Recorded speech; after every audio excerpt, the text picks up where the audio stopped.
Chapter 219. The noise in the room dissipated, leaving only a mess on the floor.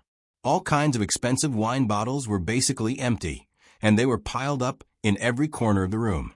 Ling Han was a little drunk. His closed eyes didn't look lethal at all, and he looked very gentle. Yin Guogwa leaned on his chest and couldn't help but take a deep breath, feeling the gentleness that this man brought to her. She had never expected such a man to think highly of her before, but God had given her a chance, so she naturally had to seize it. Her slender fingers brushed across the man's neck and casually fiddled with his bow tie to loosen it. Her breathing was a little rapid. There was a smile at the corner of her mouth, and one of her hands moved down his chest. When she touched the belt buckle, she felt a little nervous. After being in this circle for so many years, it was naturally not her first time, but her heart couldn't help but beat faster, and her fingers began to tremble slightly. With a click, the belt buckle slipped off. She clung to his chest, straddled his legs, and buried her head in his shoulder. She murmured, "Han, let Guogwa serve you well. You'll like it." The heat in his body made Ling Han feel around involuntarily. After touching something soft, he suddenly flipped it over onto the spacious sofa. Just as he was about to go in, he suddenly smelled a strong perfume, which woke him up. He opened his eyes and saw the woman under him. His mind quivered, and he quickly pushed away the woman's arm that was around his neck and flipped over. His actions were smooth, without the slightest hesitation. Yin Guogwa's body suddenly became light, and she was stunned. She supported herself on the sofa and forced herself to sit up. "President Ling, what's wrong?" Ling Han frowned. "It's getting late. I should go." Hearing that, Yin Guogwa panicked. She sat up in a hurry and reached out to grab Ling Han. "Guogwa will go with you." Ling Han avoided her hand, and there was undisguised disgust in his eyes. "No need. Put on your clothes before you go out. I don't want there to be any false news tomorrow." After saying this, he resolutely left, not giving her another glance as he left. Not long after Ling Han left, the door of the box was pushed open by a tender hand. After seeing the woman on the sofa, who was dressing up, Sheng Anren's eyes were cold. "Are you Yin Guogwa?" Yin Guogwa was stunned by the familiar voice, and she stopped putting on her coat. She looked up and saw a figure wearing a cap. Her head was lowered, and she couldn't see her face. "You are."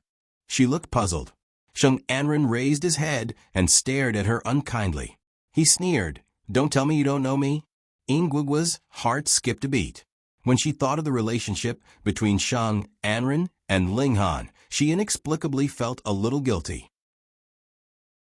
However, when she thought about how Ling Han seemed to have never admitted that Sheng Anren was his girlfriend, she felt a little more confident. Thinking of this, she even smiled at Sheng Anren in a friendly manner. "I know you. How can I not know you? Movie Queen Sheng. Who doesn't know you in this circle? I just don't know why you're looking for me. We don't seem to have crossed paths before." Seeing that she avoided the important and dwelling on the trivial, Sheng Anren was even more annoyed. "Don't touch things that shouldn't be yours. Didn't anyone tell you?" Seeing that the other party was indeed here to cause trouble, Yin Guogwa's temper flared. She snapped, "Whether it's mine or not, I have to try it before I know. You're not like some people who keep telling others that it's hers. You don't even ask if it agrees." You, Sheng Anren, raised her hand to hit her, but Yin Guogwa had seen this kind of scene before. She was already on guard. She reached out and grabbed her wrist, saying angrily, "You hit me when you don't agree with me. I'm going to expose this news. Guess how much money I can make." Sheng Anren's face had completely collapsed. She shouted at the door, "Why aren't you coming in? Are you dead?" As soon as she finished speaking, the door of the private room opened wide, and two big men barged in. When they saw Yin Guogwa holding Sheng Anren's hand and not letting go, they didn't wait for Sheng Anren's order. One on each side, they pinned Yin Guogwa against the wall. "You, what do you want to do?" Yin Guogwa struggled and screamed. She didn't really start to panic until Sheng Anren made a move. She didn't expect Sheng Anren to dare to do this. At this moment, Sheng Anren stood in front of Yin Guogwa, moved her painful arm, stared at Een Guagua coldly, approached her step by step, pinched her chin, looked around, and said coldly, "I just want to teach you a lesson and tell you to quit. You have more fans and fame now. If you still think about what doesn't belong to you, you don't know what's good for you." Een Guagua gritted her teeth, obviously unwilling to give up. "Aren't you afraid that I'll call the police if you do this?" As soon as she finished speaking, there was a crisp slap in the face in the private room. Een Guagua looked at the woman in front of her in disbelief, and a 5-finger mark swelled on her white left cheek. Shung Anren was accurate and ruthless. This slap made her mouth full of blood. "This slap is to tell you that I, Shung Anren's man, you'd better not provoke him if you don't have the ability. I even have the ability to put his sister in prison, let alone you, a bitch who doesn't know the depth." Before she could speak, another slap fell on the other side of her face, which stunned her and made her see stars. Shung Anren was not in a hurry and sneered, "This slap is to tell you that you don't know what's good for you. You got a little of his good face, so you think you can fly to the branch and become a phoenix. I kindly remind you that in his eyes, you are just a pheasant." Een Guagua didn't dare to speak again. Shung Anren walked in front of her and looked at her thoroughly. At last, she covered her nose and sneered. She waved her hand and let the 2 big men let her go. Een Guagua sat on the ground, covering her cheeks and looking at Shung Anren in fear, for fear that she had other means. Shung Anren squatted down and patted her face with one hand across the back of her hand. "Don't be afraid. I just suddenly found out that there's no need to care about anything with you. After all, you didn't even touch his bedside, did you?" Een Guagua's eyes were shocked, and she looked at her in disbelief. How did she know? Seeing her like this, Shung Anren was more convinced in her heart. She was in a good mood and got up to leave. "That's all for today. We're all in the same circle. I won't embarrass you. Don't put your mind on Ling Han in the future. Do you hear me?" Een Guagua nodded, like pounding garlic. At this time, a wise man submits to the circumstances. Who would hit a stone with an egg? But when Shung Anren's figure disappeared at the door of the box, the timid look on her face disappeared without a trace. She gritted her teeth and clenched her fists secretly, with a trace of insidiousness in her eyes. "We're all in the same circle. Why can't you think with your heart and I can't? Winner is king and loser is in the wrong. Wait and see." She had to climb up Ling Han's bed. Chapter 220. On Saturday, in Jinjiang Court. Ji Xiaoya finally got a Saturday that she didn't have to work overtime. Su Mang gave her a special holiday after he heard that Yi Huanyan was released from prison. The visit of her good friend swept away the haze of the past few days. Yi Huanyan got up early the day before after she received a call from Ji Xiaoya. She went to the supermarket with Ling Ling to buy ingredients and was ready to cook in person. When she called, Ji Xiaoya just got off work and was very tired. They didn't talk much. Yi Huanyan heard the tiredness in her voice. She urged her to have a rest and said that they could talk when they met. Then she hung up the phone first. When Ji Xiaoya arrived and saw the table full of dishes, she was so shocked that her jaw almost dropped. Yen, are you going to feed the pigs?" Yi Huanyan quickly pulled her to sit down. The smile on her face was inexplicably gentler than before. She looked like a housewife with a motherly glow. "It's rare for you to come here, and it's rare for me to cook. So I made more. I'll pack the extra for you. You can take it back and put it in the refrigerator. You can eat it after it's hot." Ji Xiaoya looked at Yi Huanyan carefully and said with a sad tone, "I won't pack it. You eat more. I see that you have lost a lot of weight. The food there is not very good, right?" When she said there, she paused for a second. It seemed that she was a little embarrassed to say it. Yi Huanyan didn't take it seriously. She just smiled faintly and was busy filling soup for her. "That place is okay. It's not as hard as you think. Every day, we eat and sleep regularly. Except for the bad conditions, there is nothing bad." Ji Xiaoya stared at Yi Huanyan's gesture of filling soup. She always felt that it was a little stiff. She couldn't help but ask, "What's wrong with your arm?" Yi Huanyan was slightly stunned. "Nothing. I fell down 2 days ago." "Let me see." "It's really nothing." While they were pulling, Ji Xiaoya couldn't help but see the scar on his arm. When she was released from prison, her arm was almost fully healed. The retainer had been removed, and the bandage had been removed. All that was left was a long scar that extended from her left elbow all the way to her shoulder. After the scab fell off, there was a pink protrusion that was very clear. The medical facilities in the prison were limited, and the wound was not treated well at that time. This scar would not be easily removed. When she saw the scar, before Yi Huanyan could say anything, Ji Xiaoya's eyes turned red. She turned around to avoid Yi Huanyan's gaze and said in a choked voice, "How did you end up like this? And you fell? How did you fall like this? It's been at least a month, right?" Yi Huanyan quickly pulled down her sleeves and pretended to be relaxed. "This is nothing. It's just a small injury. Who doesn't get hurt in their life? Hurry up and eat. It's rare for us to see each other." "Do you have to be like this with me?" Ji Xiaoya glared at her resentfully. Her eyes were red. "You're still talking about it. You didn't contact me after you were released from prison. If I hadn't seen the news, I wouldn't have known." "News?" Yi Huanyan was a little confused. Ji Xiaoya hesitated for a moment and changed the topic. "Forget it. Let's eat. Eat more." Ling Ling was tidying up in the kitchen. She was relieved when she saw that Yi Huanyan ate one more bowl of rice than usual, without any morning sickness. Ji Xiaoya only had half a day off.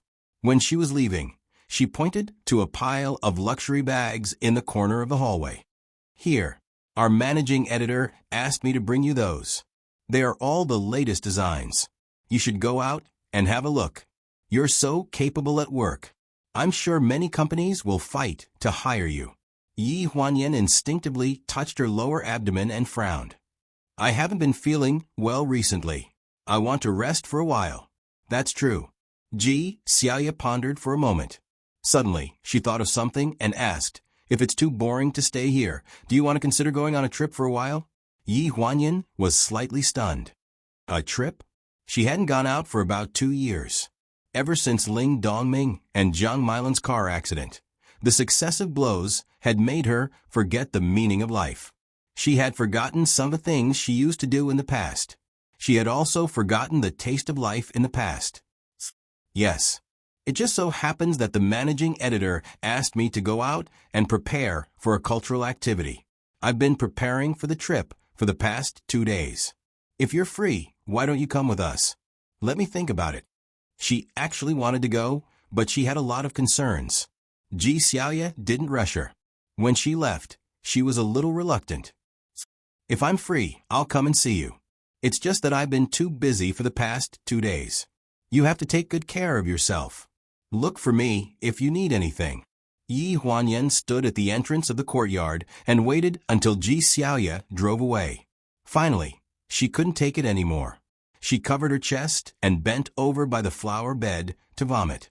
Ling Ling heard the sound and rushed over. Her expression changed drastically. She hurriedly went back to the house to get medicine and water. She muttered, "Why is she like this again? Wasn't she fine just now?" Yi Huanyan wouldn't tell her. She didn't want her friend to worry. Everyone had their own life. Since she knew that no one else could help her, she shouldn't let her own problems become a burden to others. She squatted on the stairs and vomited until her stomach was empty. When she got up, the world spun around her. Fortunately, Ling Ling was quick enough to catch her and prevent her from falling down the stairs. "Miss Yi, what should we do?" Ling Ling was so anxious that she didn't know what to do. Yi Huanyan smiled and squeezed her hand. "I'm fine." "Ling Ling, can you make me a bowl of sweet soup? I want to drink it." Seeing her pretending to be relaxed, Ling Ling felt especially bad. After making the sweet soup and bringing it to the coffee table, she leaned against the sofa and closed her eyes as if she was about to fall asleep. "Miss Yi, eat something before you sleep. It's hard to sleep with an empty stomach." When making the sweet soup, Ling Ling didn't dare to put too much alcohol. Yi Huanyan wasn't in good health now. She didn't eat many things, but she didn't eat those things. She vomited everything she ate, which made Ling Ling's heart ache. She didn't understand why the young master didn't ask about Yi Huanyan.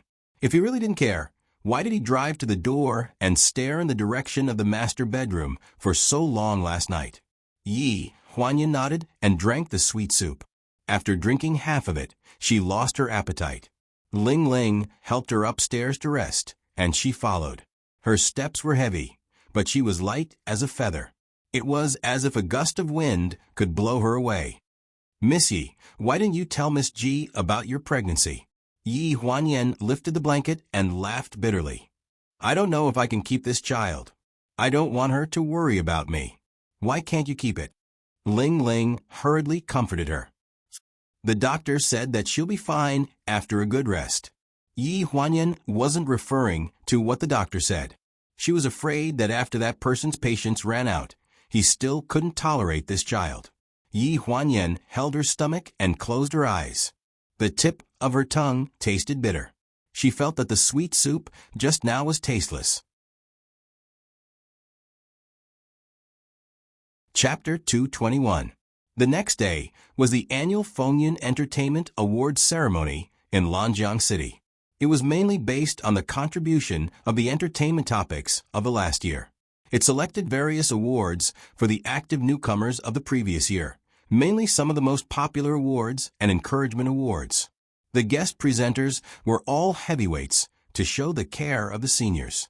When Ling Han attended the opening ceremony of the award ceremony with Yin Guogua, the microphones and cameras in the hands of the reporters seemed to have grown eyes and aimed at the two of them crazily. If the previous scandals were solely hype on Yin Guogua's side, this time Ling Han ignored the scandals and walked the red carpet with Yin Guogua generously. It could be said that he admitted the relationship between the two people in a disguised way. What was even more embarrassing was that the movie queen Sheng Anren followed closely behind them. The reporters couldn't interview Ling Han, so they all aimed the microphones at Sheng Anren. "Miss Sheng, have you broken up with President Ling of Pleasure? Why did you come to the red carpet alone this time?" Sheng Anren smiled very appropriately, only showing a trace of displeasure for a moment when she lowered her head and stroked her hair. After all, the movie queen was the movie queen, and her professional ethics were extraordinarily good. She tilted her head slightly and glanced at the figure who had walked to the end of the red carpet in the distance. She immediately smiled and said, "You may think too much. Guogua is a newcomer in the company. It's probably her first time attending such a scene. And I'm the guest presenter of this award ceremony. I have something to do after the red carpet, so I'm quite busy." There was a hidden meaning in her words. Obviously, she was whetting the reporter's appetite. Seeing that the crowd still wanted to interview her, Sheng Anren glanced at the bodyguards and agents on the side intentionally or unintentionally. The reporters behind were all blocked outside the cordon. Sheng Anren lifted the corner of her skirt and stepped on the red carpet in 12-centimeter high heels. This was her home ground, and no one could steal her limelight here. Who was Yin Guogua? Ling Han signed his name on the curtain, then glanced at Yin Guogua on the side. He didn't show contempt for her slightly young and stingy appearance. Instead, when he went down the stairs, he patiently reached out to hold her with a pink gentleman attitude. This action was naturally photographed by the reporters. Coupled with Sheng Anren's textbook-like speech, it deserved to be the best headline of the red carpet tonight. After entering the venue, Yin Guogua naturally sat next to Ling Han in the second row. After sitting down, she attracted a lot of envious gazes. Ling Han had a lot of scandals, but the female celebrities who really believed those scandals and tried to flirt with him knew that this person was not easy to get close to. The first row was for the guest presenter and the host. A few seats away, Sheng Anren could be seen at a distance. Sheng Anren pretended to look back unintentionally. The smile on Yin Guogua's face froze slightly, and she felt a faint pain on her face. She subconsciously moved closer to Ling Han. "President Ling, Sheng Anren is looking at us," she whispered, deliberately revealing a trace of grievance in her tone. "What? Do you know her? Ling Han asked casually and nodded to Sheng Anren in response. In public, the harmony that should be maintained had to be maintained. Otherwise, who knew how many groundless rumors there would be tonight? She is the movie queen, and I am just a small anchor. I don't know her. Nguogwa's tone was a little sour. These trivial things naturally did not fall into Ling Han's ears. In fact, after leaving the Golden Crown last night, he did not go to the hotel to pick up Nguogwa until just before the opening ceremony of the award ceremony. So he did not know what happened between her and Sheng Anren. He did not know if it was deliberately arranged, but the guest who gave the award to Nguogwa was Sheng Anren. The Encouragement Award of Best New Female Anchor was not a big award, and there were a dozen other awards at the same time. When they went on stage, a dozen female anchors lined up in a row on the steps.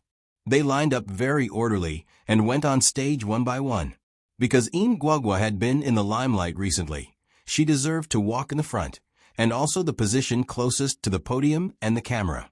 After Sheng Anren read the award, she looked into the distance. A dozen young and beautiful female artists came up one by one. The oldest one was only 23 or 24 years old. It can be said that they were young, which made her feel very uncomfortable.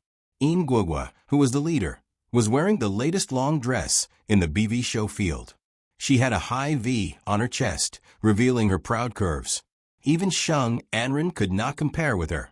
At this moment, the smile on the young and sweet face was particularly dazzling. Sheng Anren had a smile on her face, and her eyes swept over the figure behind Nguogwa intentionally or unintentionally. Behind Nguogwa was a female anchor with a rather delicate appearance. After receiving the signal of Sheng Anren's eyes, she seemed to stumble forward unintentionally. Ouch! Then the BV strapless dress, worth hundreds of thousands of yuan, was peeled off from Nguogwa's body perfectly, revealing her proud upper body curves. She screamed, and the eyes and cameras of the whole venue were aimed at her. The big screen enlarged the proud chest curve and the snow-white back, and the whole audience was in an uproar. There was a commotion on and off the stage, and even Ling Han was nervous. After all, she was an artist of Pleasure's subsidiary company. If she wanted to lose face, she would lose the face of the whole Pleasure. Nguogwa lay on the ground and did not dare to move under the cover of the dress. Her shameful appearance of wanting to cry but having no tears was miserable to the extreme. She looked at the female anchor who stepped on her dress angrily, but couldn't get angry in front of so many people. The once-in-a-lifetime newcomer award was ruined like this. When everyone was busy looking at Nguogwa, only Ling Han's eyes fell on Sheng Anren and caught the flash of complacency in her eyes. His eyes were very calm, and he was not surprised by such an inside story. The struggle between women in this circle was never divided by the occasion and time. It was always the winner and the loser.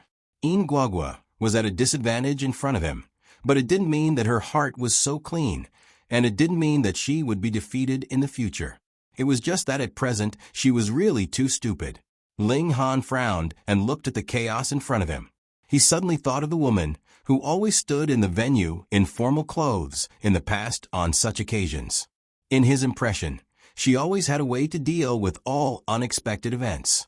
She had a smart mind, but it was rare that she had a tranquil look that didn't fight for anything. It seemed that no matter how difficult the problem was in her eyes, she could be organized and followed the rules, and she could do it slowly. Didn't fight for anything? She should have seen the news in recent days. A sense of tiredness appeared on his eyebrows for no reason. When the farce of the award ceremony was over, Sheng Anren looked under the stage again, and Ling Han's figure had disappeared. Chapter 222.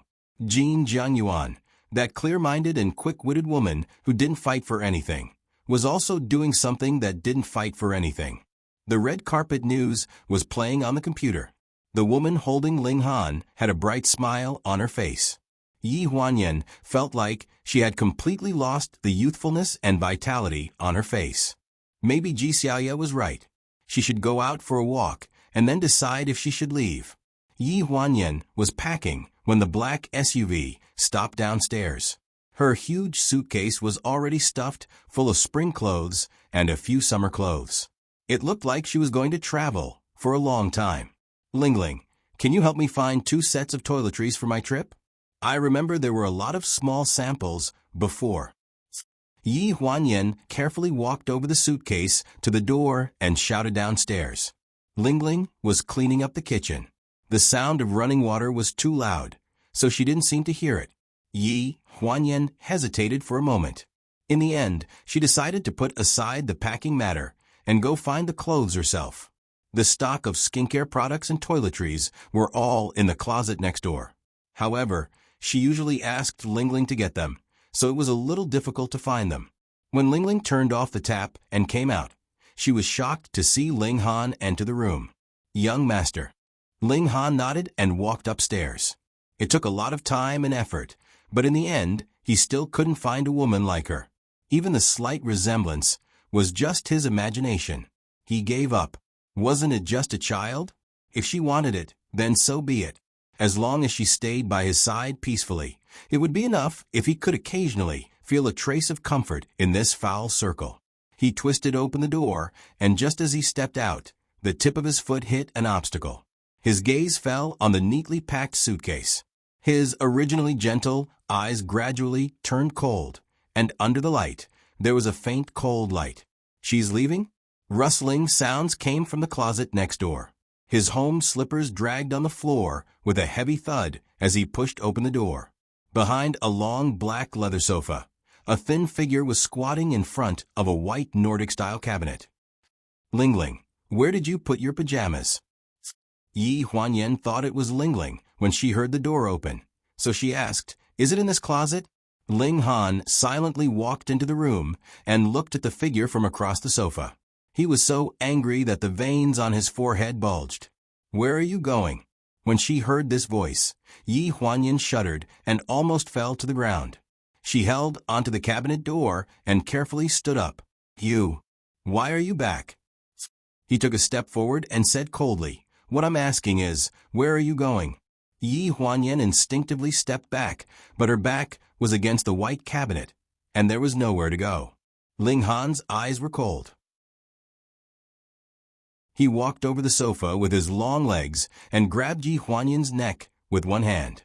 He said slowly, I'm asking, where are you going? Yi Huanyan's eyes were filled with fear. As Ling Han tightened his grip, it was as if something was stuck in her throat, and she couldn't say a word. She struggled, hit Ling Han's hand, and pushed his chest with all her might. Ling Han's voice gradually became a distant roar in her ears. It was not until he saw that Yi Huanyan's face was blue and purple, that the outline of the white of her eyes was getting bigger and bigger, and that the slapping gesture was gradually dispirited, that Ling Han let go of her neck, as if he was struck by lightning. She slid into his arms with her eyes closed and only her mouth open.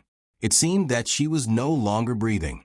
At this moment, Ling Han's eyes showed a hint of panic. Yi Huanyan. He shook her shoulders. There was dead silence. Yi Huanyan. Yi Huanyan only felt like the world had turned pure white in that moment of suffocation. It was as if she had seen this scene a long time ago, and the world had returned to its original purity. This was good too. She didn't have to endure any more humiliation, and she didn't have to care about what others thought of her. She heard a voice calling her. She didn't know who it was, but she felt that it was very familiar. Was there someone who cared about her? In this world, was there anyone who could empathize with her situation? Not long after, Ling Ling heard the sound and came over.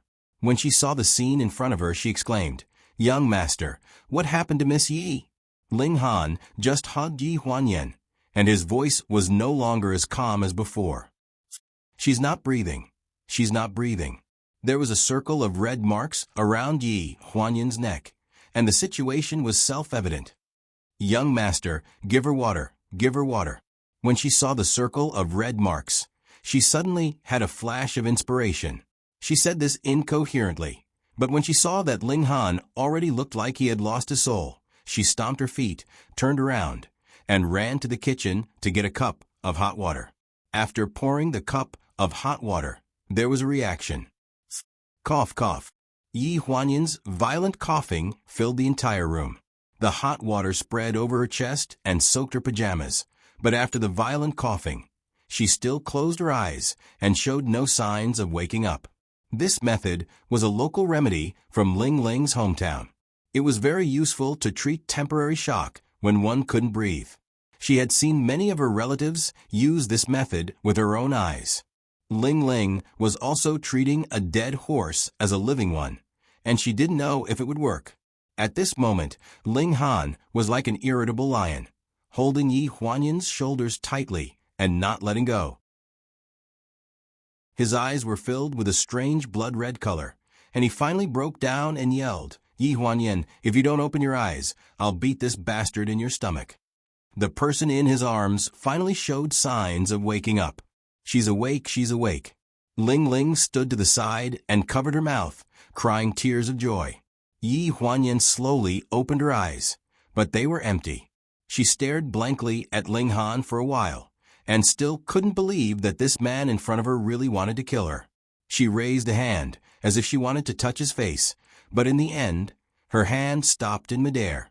She couldn't hide the disappointment in her teary eyes, and she didn't want to hide it. However, there was a resentment in her chest that couldn't be dispelled. She held it in for a while, then finally turned her head and violently coughed out a mouthful of blood. The blood splattered on the pure white cabinet door, and it was a shocking sight. As Ling Ling cried out in alarm, she tried to open her mouth and murmured, I just, shall you said. I can go out with her, you're not willing. I won't go." Seeing her close her eyes, a crack finally appeared on Ling Han's face. Shock and regret intertwined, seeping into every single one of his nerves, faintly hurting. He hugged her shoulders, trembling uncontrollably. He originally just wanted to tell her that he agreed to keep the child. How did it become like this? How? I'll call the doctor. Ling Ling's eyes were filled with tears. She turned and ran, leaving only the sad room and the awake person alone. When she woke up, she could only see endless regret.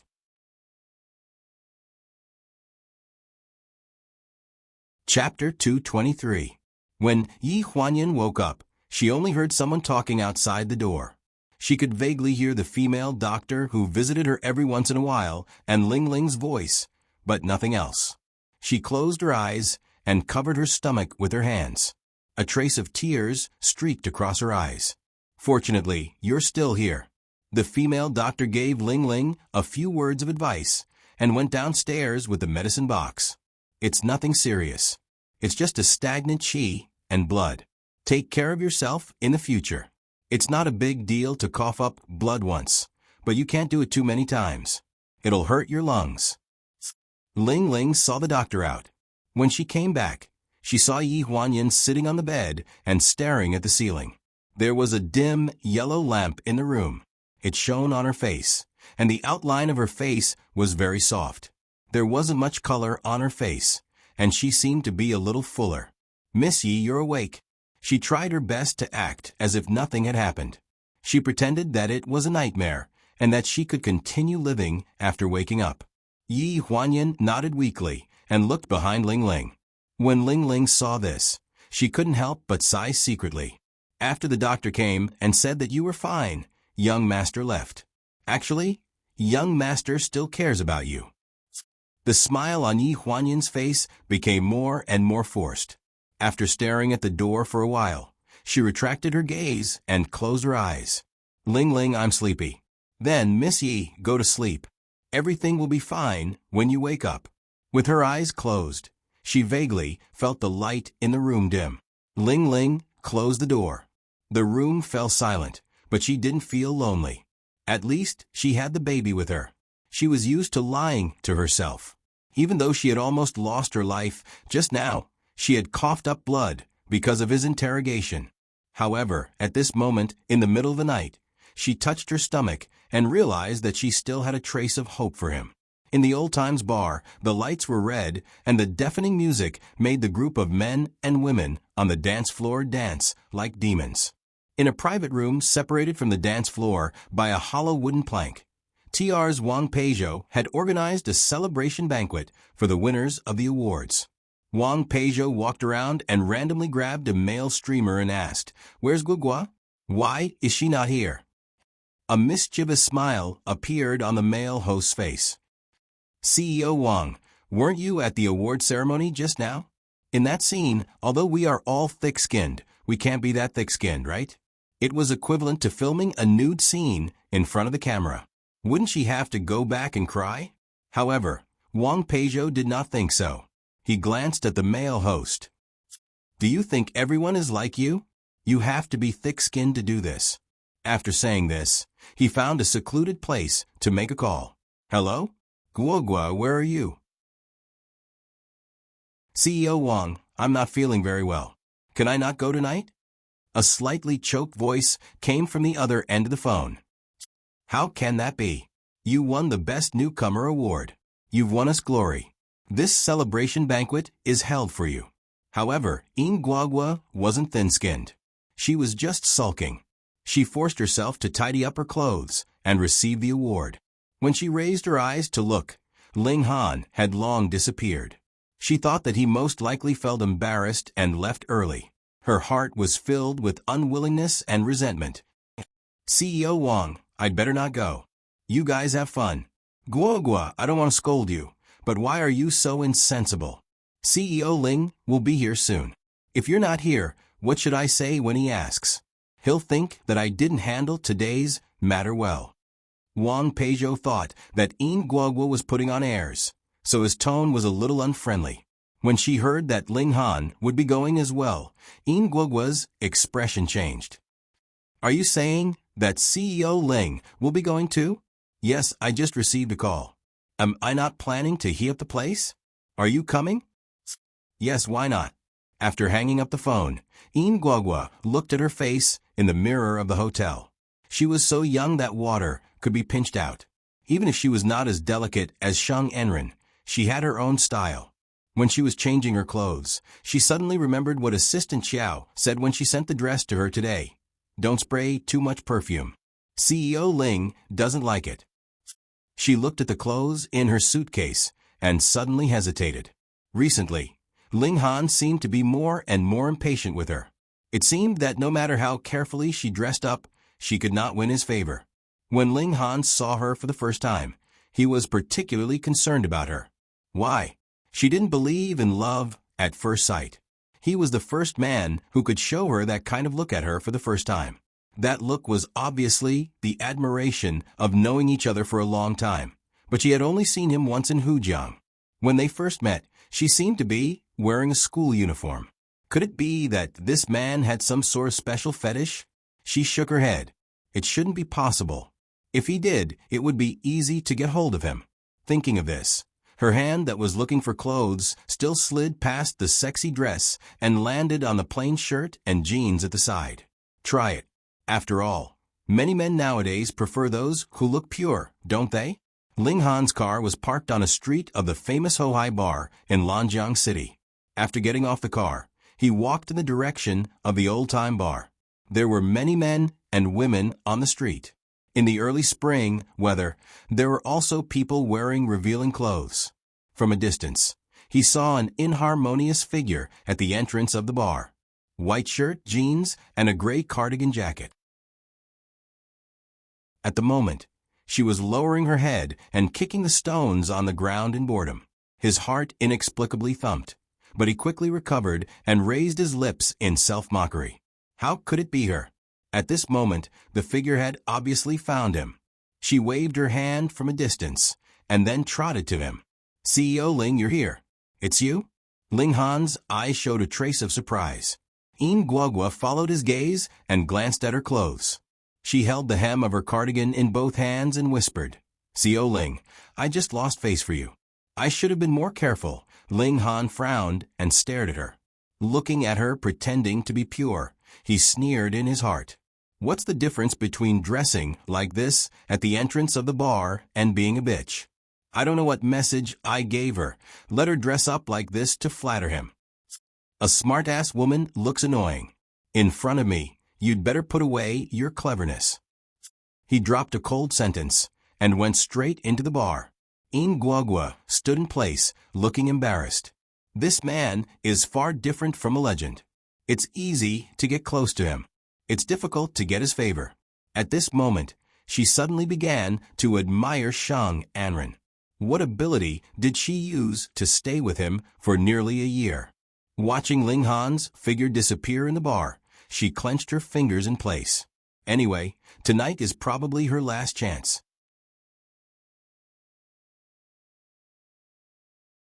Chapter 224.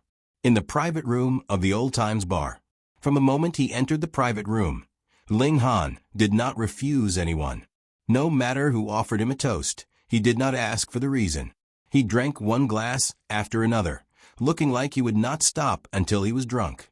Everyone went to offer a toast. Nguagua sat beside Ling Han with 2 glasses of wine. "President Ling, we're going back to Shanghai tomorrow. This glass of wine is a farewell toast to you." There was a sense of carefreeness in her words. Ling Han glanced at her. After all, she had accompanied him to kill a lot of loneliness these days. He had to give her a glass of wine. He took it and drank it in one gulp. Ling Han could not remember how many glasses of wine he drank after that.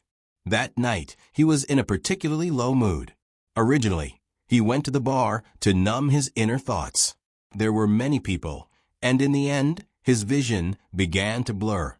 He only heard a delicate voice beside him urging him to drink. The next morning, in the hotel suite near the bar, clothes were everywhere. The snow-white sheets covered 2 naked bodies. The woman leaned against the man's chest and slept soundly. When Ling Han woke up, this was the scene beside him. He held his forehead and sat up on the bed. The woman in his arms woke up and looked at him. Her eyes were like water, with a bit of pretentious shyness. "President Ling, you're awake." Ling Han's face was gloomy. He only felt disgusted. "You drank too much last night. I didn't know where you lived, so I brought you to the hotel. But you, Nguagua, I reminded you not to play tricks." Ling Han's cold voice directly interrupted her. Even if no one cared about him, the bartender in the bar knew where to send him. There was no need for Nguagua to do anything. The current situation was clearly set up by her. He suddenly remembered the glass of wine last night, the glass she handed to him. It was not long after he drank that glass of wine that his consciousness began to blur. His usual alcohol tolerance was not that little. Nguagua looked aggrieved and choked. "President Ling, you forced me last night. I couldn't resist at all. Why are you blaming me?" By the time she finished speaking, the sound of sobbing could already be heard. Ling Han became more and more agitated. He lifted the quilt and got out of bed with a cold expression. "Get the check from Chiao Mu. You'd better keep your mouth shut about what happened yesterday. I don't want a third person to know about it. Otherwise, you'll have to bear the consequences." He especially didn't want this matter to reach her ears again. Ling Han's voice was extremely cold, and Nguagua couldn't help but shiver. Her hands that were gripping the corner of the blanket also became a bit cold. She suddenly felt a bit of regret. She didn't know whether the deployment last night was beneficial or detrimental to her. While Ling Han was taking a shower, she quickly put on her bathrobe and paced back and forth in the room. At this moment, a phone call came in. The voice on the other end of the phone was somewhat anxious. "Guagua, everything is ready outside. How are you inside?" Nguagua gritted her teeth. "Why don't we just let it go? You can just create some rumors. Is there a need to make such a big deal out of it? You want to give up such a good opportunity? I'm telling you, even Shang Anren didn't have such solid evidence." As soon as she heard the name Shang Anren, Nguagua's expression changed. She suddenly remembered the news that her friend had helped her find last night. The female streamer who had stepped on her skirt had a special relationship with Shang Anren. How could it be so coincidental that the female streamer had stepped on her skirt and made a fool of herself in public? Thinking of this, Nguagua made up her mind and reported the room number. The room number is 1204. The sound of water in the bathroom stopped abruptly. Before long, Ling Han changed his clothes and came out. He was still wearing the same clothes as yesterday, and he still reeked of alcohol. He didn't even look at In Guogua and walked toward the door. He didn't notice at all that In Guogua behind him had a smug smile in her eyes. When he opened the door, the swarm of cameras and microphones almost made Ling Han stumble. Behind the flashes were reporters who couldn't hold back anymore.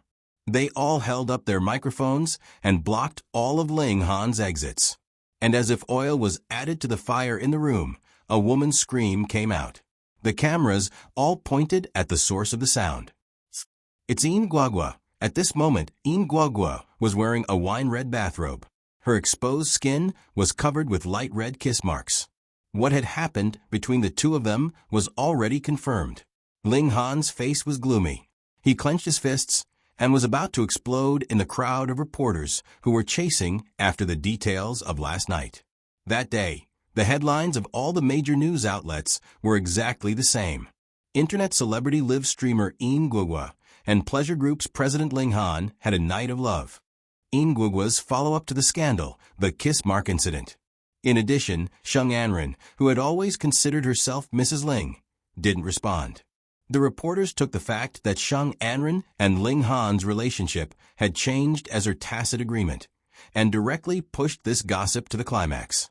In Guogua became the mistress and crushed the movie queen Sheng Anren. News like this kept popping up. It could be said that this woman named In Guogua had become an instant hit overnight. Yi Huanyan looked at the news on her laptop, and her eyes dimmed bit by bit. She had seen this kind of news too many times. She originally thought that she would be numb to it, but she didn't expect that in addition to numbness, her heart would still ache faintly. Lingling knocked on the door and said worriedly, "Miss Yi, it's time for lunch." Yi Huanyan hesitated for a moment before closing her laptop. She turned around and looked up at Lingling. Then she revealed a faint smile and said gently, "Okay." Pleasure Group's public relations department was a mess. Because they didn't know what kind of attitude Ling Han had toward In Guogua, the public relations team didn't dare to make a decision. The office's phone was almost blown up by the reporters, but no one dared to casually respond. After Ling Han arrived at the company, Xiao Mu hurried back from the public relations department and said in an urgent tone, "President Ling, we've suppressed some of the news for now. As for the specific measures, the public relations manager downstairs is still waiting for your instructions. As for that In Guogua, how should we deal with her? Ban her." Ling Han's face was gloomy. As soon as he sat down, he spat out the two words coldly. This woman had completely ruined his appetite. As long as he thought of her, he felt that there was no part of his body that wasn't disgusting. Xiao Mu already knew what to do with these two words. The first step was to ban In Guogua's personal livestream room and freeze her account.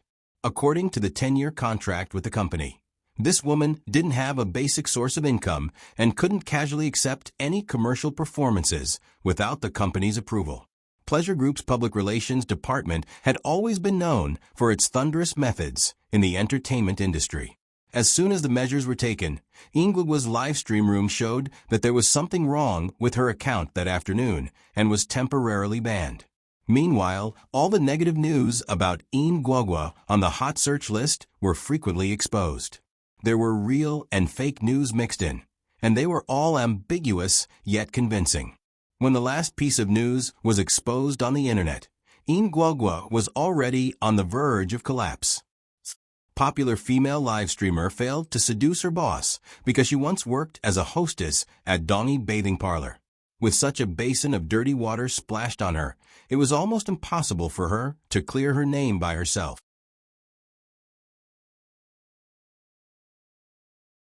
Chapter 225. Behind the emergency public relations was the entire Pleasure's public relations department on emergency standby. Almost every once in a while, someone would hand over the development of the online discussion to Ling Han for review. Meanwhile, Ling Han absent-mindedly stared at the phone on the table. He could not tell what he was waiting for. Perhaps he was waiting for a call to inquire, or perhaps he was waiting for a reprimanding text, or perhaps he was waiting for nothing but a greeting from her. But he never got the chance. Hence, the delay made him even more agitated, and the entire pleasure department used all the methods they could to deal with disobedient artists. Xiao Mu pushed open the door, and in her hands were the real-time search results and the current trend of the online discussion. In Guagua had already been thoroughly scolded, and the continuous negative news had already turned the door-opening incident into a thing of the past. Almost no one mentioned it, and the endless and jaw-dropping topics of 3 escorts and naked chatting attracted the attention of the audience.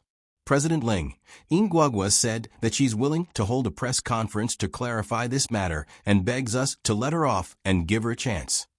Ling Han's expression was gloomy as he coldly said, "She gets a chance just because she wants it? Who does she think she is?" Xiao Mu was startled. "She's an artist from TR after all, isn't she? TR has plenty of artists, and we don't lack people like her who play petty tricks." As soon as he said this, Xiao Mu knew that there was no turning back, so she did not say anything else. She only secretly sized up Ling Han and felt that he was exceptionally irritable today. In the past, quite a few people had tried their best to create a scandal with him, but they had never seen him fly into a rage like this. Xiao Mu was inwardly astonished. She did not know what had happened behind his abnormal mood. While the people of pleasure were busy, Sheng Anren, who was filming in the film studio far away, saw the news of that day. With just a glance, he could tell which news, true or false, was the work of Pleasure's public relations. Suddenly, he felt that the knife hanging over his head for the past few days had finally disappeared, and even his breathing became much easier. After the scene was over, the agent, Su Jie, stuffed a cup of coffee into her hand and briefly told her about the schedule for the next day. Out of the corner of her eye, she caught a glimpse of that day's entertainment headlines in the van. She suddenly thought of something and frowned. "By the way, that female broadcaster called In Guagua called you this afternoon. I told her you were busy. Do you want to call her back?" "What did she say?" "What else can she say? She said that she wanted you to plead for President Ling to let her go." After saying this, Sister Su sneered. "This kind of thing, who doesn't know what's good for her dares to beg you. What were you doing when you climbed into a man's bed?"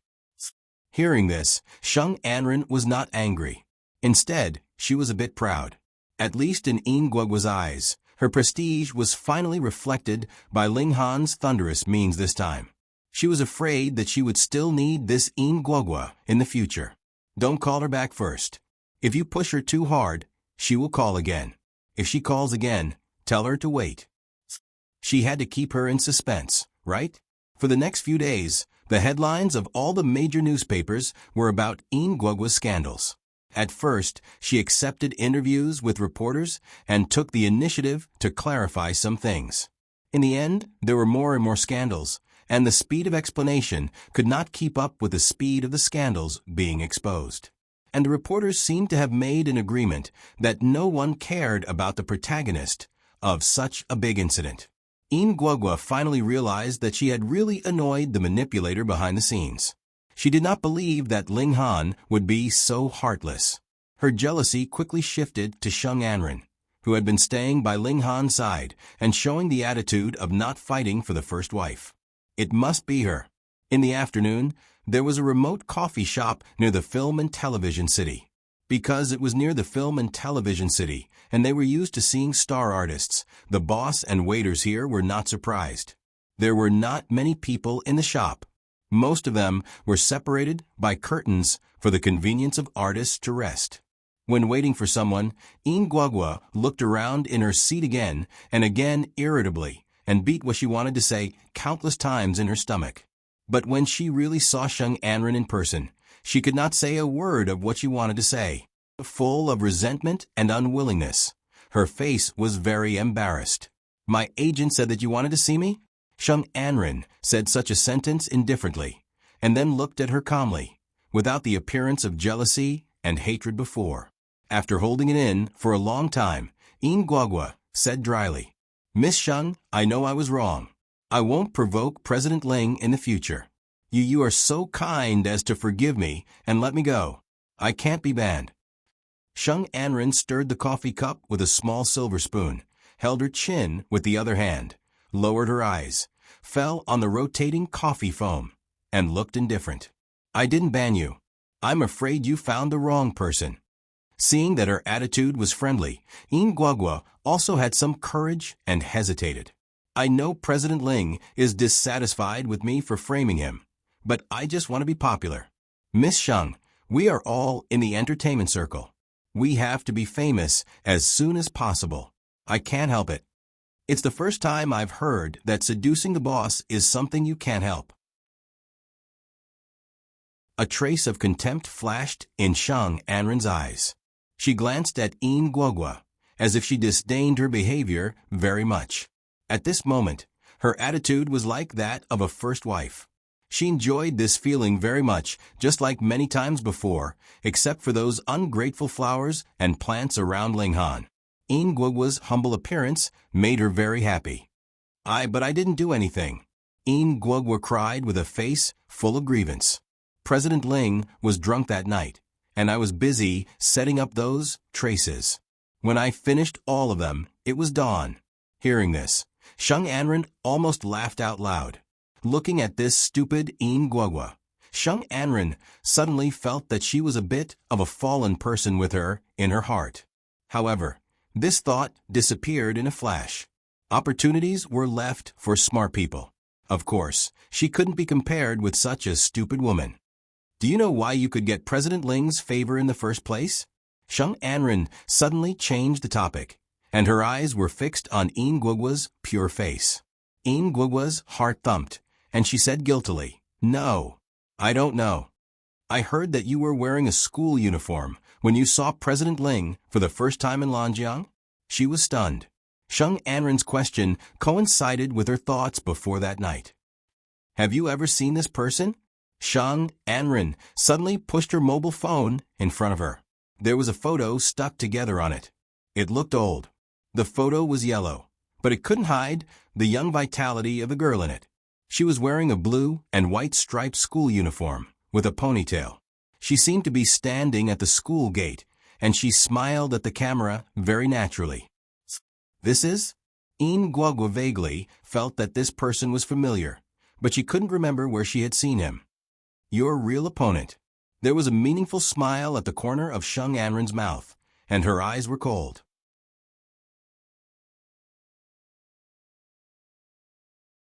Chapter 226.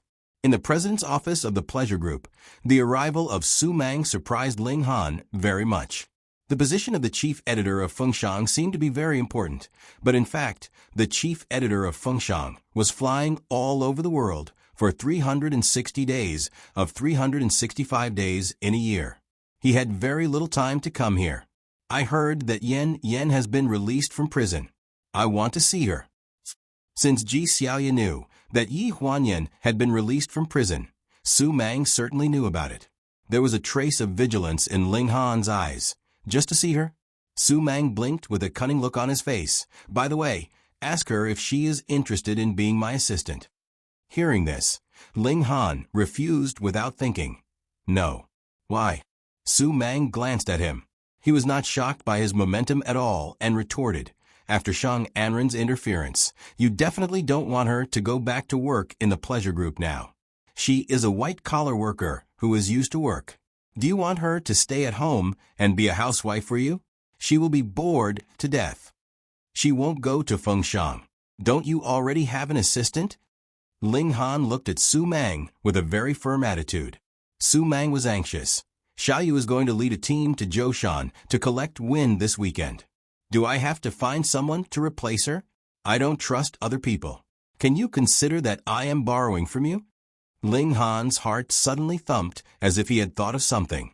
Last time in the villa of Jinjianjuan, Yi Huanyan said before she was in a coma. It was Ji Xiaoya who suggested that she go out for a walk. She probably said that she was going to Zhoushan. Well, give me a definite answer whether you agree or not. What if I don't agree? Then I will go to the old lady. Su Mang smiled meaningfully. Hearing this, Ling Han's face darkened. He had not told his grandmother that Yi Huanyan had returned. Because of Yi Huanyan's imprisonment, his grandmother had been suppressing her anger and had been ignoring him for a long time. After a while, Ling Han's voice sounded in the office. It's not impossible for her to work, but she can only work with you until Ji Xiaoya comes back, at most a month. A month later, Yi Huanyan's pregnancy was about to show. He didn't want too many people to know about this. Moreover, he had already thought about it. A month later, he would let her stay at the seaside resort for a period of time and come back after the child was born. All right, it's settled then. Su Mang agreed readily. However, Ling Han stared at her thoughtfully for a while and sneered. Sister Su Mang, do you really lack an assistant? Or did someone ask you to take care of Yi Huanyan for a while? Su Mang still had a smile on her face. She said lightly, whether I lack an assistant or someone really asks me for help, since you have agreed, it means that even you think it's better for her to come out and work, right? Before Ling Han could refute, she added, and only in my place, we don't stick to one pattern. No matter what your record is, we only look at your ability to work. In this regard, Fengshan is more confident than pleasure. Ling Han frowned and said nothing more. If working in Fengshan could really make her feel a little better and give up the idea of packing up and leaving him, he was willing to make this concession. It was just a little concession. After Su Mang left, he glanced at his mobile phone again. It had been a week, but there was still no news. That night, after all the people in the company had gotten off work, Ling Han left the office. After driving around the riverside, they finally arrived at the east gate of Jinjiang Park. It was already late at night, but there was still a faint light on the second floor of the villa in Jinjianjuan. After hearing the movement next door, Yi Huanyan suddenly woke up. She thought it was a nightmare, so she shivered and shrank into the quilt. These days, she hadn't been sleeping well. She always felt that Ling Han would come back, and the fact that he came back could only make her feel scared. The revolving door slowly turned in a circle, and the sound of the wheels seemed particularly clear in the dark night. The sound of Ling Han's footsteps and the smell on his body became more and more obvious. This finally made her realize that this was not a nightmare, or rather, the things in her dream had all become real. In the nightmare, he took a knife, cut open her belly, and held out a bloody fetus. His bloodthirsty eyes cut her inch by inch from her body. He told her fiercely, Yi Huanyan, how can I let this bastard stay? She shivered all over. Her pale face was full of cold sweat. A pair of slightly cold hands wrapped around her from behind and pulled down her blanket. In a low voice, he said, covering your head while sleeping is not good for breathing. His voice was clear, but there was not much malice. And then the action of lying beside her made Yi Huanyan absent-minded for a moment. She even thought that this was another imaginary dream. After being released from prison, it seemed that she could never distinguish between reality and dream. He breathed evenly in her ear. One of his hands reached into the quilt and touched her shoulder. Her entire body quivered as she shuddered. She was so nervous that she started to tremble. The hand seemed to hesitate for a moment, but still took her into his arms fiercely, completely ignoring the obvious rejection of her body. From tomorrow on, you go to work in Fengshan. Su Mang needs an assistant. His voice sounded in her ear. Every word was very clear. Yi Huanyan curled up quietly in his arms. She didn't dare to move, for fear that she would annoy him accidentally. She was not afraid before, but now she had a baby in her belly. Okay, she nodded. There was no reaction on her face. She was neither sad nor happy. Ling Han was not satisfied with this reaction. He asked her to go to Fengshan to relax. If she didn't want to go, it would be counterproductive. This was not what he wanted. He frowned. He circled her neck with one hand and forced her to turn over. Then he held her in his arms. He put his chin against her forehead and said in a low voice, if you don't want to go, you can stay at home and rest. You cannot work. No one is forcing you. I can do it. Her voice was a little muffled and trembling. She was afraid of him. The fear was very clear. Looking at the trembling eyelashes and the condensed mist in her eyes, Ling Han suddenly felt a little unhappy. He was about to lose his temper, But when he saw the bruise on her neck that had not disappeared, the displeasure in his heart became very discouraged. "That's it. Let's talk about it tomorrow." He sighed as if he had accepted his fate. Closing his eyes, he couldn't help holding her more tightly in his arms. But his lower body clearly felt that she was stubbornly trying to keep her lower abdomen away from him with her hands. At that time, a thought that surprised him flashed in his mind. How good it would be if the child was really his. This night, Yi Huanyan didn't sleep well, especially in the first half of the night. She couldn't figure out Ling Han's unpredictable temper. She didn't know when he would suddenly attack again. In addition to being frightened, she had all kinds of nightmares repeatedly at night. In a daze, she seemed to feel a pair of hands gently stroking and patting her back, gradually calming her down.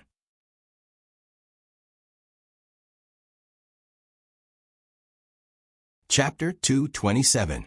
Early the next morning, Ling Han only felt a light movement in his arms. He was a light sleeper, but he just froze for a moment without opening his eyes. He only felt that after the person in his arms got up, the quilt became a little colder inexplicably. Until Yi Huanyan went into the bathroom. He slowly opened his eyes and looked at the faint figure behind the frosted door of the bathroom. He was lost in thought. Not long after, Yi Huanyan gently opened the door of the bathroom, changed her clothes, stayed by the bed for a while, and finally left the room. In fact, it was easy for Yi Huanyan to go to work again. This house was too boring. Every day, after eating 3 meals at home, she waited for a person who she didn't know when to come back with a mood. For her, it was like a long torture. Yi Huanyan left in a hurry. It seemed that she was afraid that Ling Han would regret. She didn't even eat breakfast and went out in a hurry. Ling Ling chased her to the door and put the sandwich into her hand. When she turned around, she found that Ling Han was standing at the door of the bedroom on the second floor. He had turned around and went to the bedroom, but it was obvious that he just stood at the door behind the stairs. But he didn't make any sound. After going out, Yi Huanyan habitually took the bus to the subway. When she got off the subway, she looked at the place where she got off and suddenly found that she got off at the wrong station. She habitually went to the subway near the pleasure group to get off, but today she should go to Fengshan to report. Standing at the subway exit, she stared at the office building in the distance for a while. Her mood was a little complicated. If the phone didn't ring, she didn't know how long she would be absent-minded. It was Su Mang calling and asking where she was. Yi Huanyan was a little flattered. She had to be called by her boss to ask where she was when she went to work. This kind of care was not a good thing for her. "I'm on the subway. It will take about 10 minutes to get to the company. Sister Su Mang, is there anything urgent?" On the phone, Su Mang's voice was very soft. "Nothing urgent. I was going to wait for you in the company, but I had something to do last night, so I had to catch a flight at the last minute. I'm in Hujiang now, so you have to go to the company alone. I'm afraid that you won't get used to it, so I remind you that someone will arrange your work when you arrive at the company." As soon as she heard that Su Mang was not in the company, Yi Huanyan breathed a sigh of relief. A tall tree attracts the wind. As soon as he entered the company, he was backed by the boss. But he was so timid that it made others feel uncomfortable. Although Su Mang left, he arranged his secretary to arrange work for Yi Huanyan. The secretary, named Kylie, had a very good figure. She walked as if she was flying in a pair of 12-centimeter high heels. When she saw Yi Huanyan, she looked her up and down. "Miss Yi, although Sister Su Mang directly transferred you to the company, I still have to say what I should say." Yi Huanyan was slightly taken aback. This was the first time she had seen a secretary who didn't beat around the bush like Carrie. This was very much in line with Fengshan's style of doing things. Simple, straightforward, and efficient. "Go ahead." Yi Huanyan nodded. "Here's the thing. For the overall reputation of Fengshan, we require that the heel of all female employees should not be lower than 8 centimeters. Unless you are as tall as a model, flat shoes are not allowed in our company. This is the company's constitution." While speaking, her eyes fell on Yi Huanyan's feet. This pair of gray velvet bean shoes had no heel at all. It was equivalent to stepping on the ground barefoot. Yi Huanyan hesitated for a while. I didn't bring my high heels today. I will be careful when I come tomorrow. No need. In order to prevent such an accident from happening, there are high heels in the company's cloakroom. Come with me. With a calm expression, Kylie led Yi Huanyan into the cloakroom. She selected a pair of red high heels with a black surface and red soles and handed them to Yi Huanyan. 37.5, right? Yi Huanyan took the high heels and looked at her in surprise. You can tell at a glance? This is my job. It's an occupational disease. I'm sorry, Miss Yi. Kylie deserved to be the chief secretary, besides Su Meng. Her eyes were almost like a high-intelligence scanner. Perhaps from the moment Yi Huanyan walked into her sight, Kylie's eyes had analyzed all the clothes and accessories that could be seen by the naked eye. Do I also need to practice like this? Yi Huanyan looked a little nervous. If she had known it earlier, she would have reconsidered Su Meng's suggestion of letting her work here. After all, different professions were worlds apart. No, Kylie smiled slightly. Before the chief editor left, he told us that Miss Ye's work is different from ours. In view of your previous work experience, we all think that it is more appropriate to let you do the coordination and communication work between artists. Communication between artists? Yi Huanyan was slightly stunned. Yes, follow me to the studio first. Speaking of the studio, Yi Huanyan's face couldn't help but become a little stiff. She couldn't help clenching her fingers, adjusting her breath, and then braced herself to follow her. In the studio of Fengshang, the cover of the latest issue of the magazine was being shot. After arriving at the studio, looking at the woman standing in front of the white curtain, Yi Huanyan couldn't help but exclaim, "L.V. Shah." Kylie nodded. It's not easy to invite L.V. Shah to shoot the Valentine's Day special issue this time.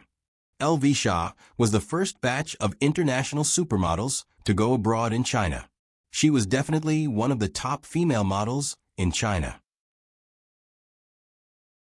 It was because of her very oriental face that she could make a name for herself on the international tea stage. Yi Huanyan stared blankly at the tall beauty, standing or sitting next to the wooden chair in the middle of the white curtain. Only then did she realize what the saying, "Beauty is in the bones, not the skin," meant. Appearance was beauty, and the woman in front of her exuded a kind of charm from her bones.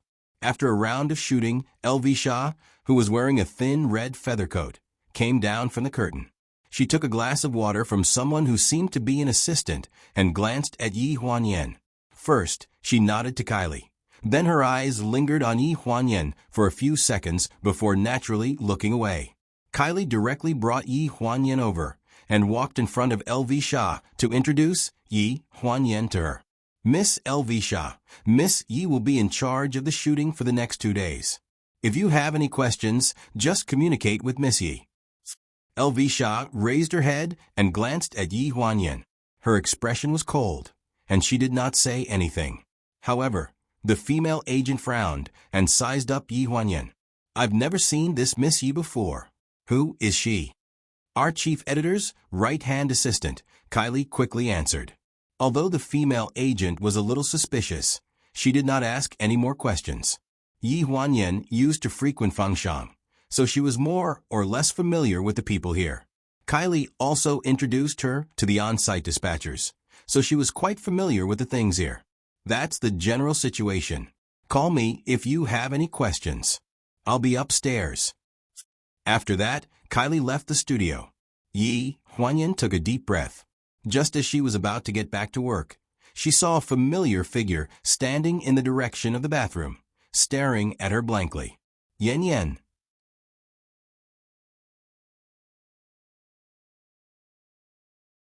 Chapter 228.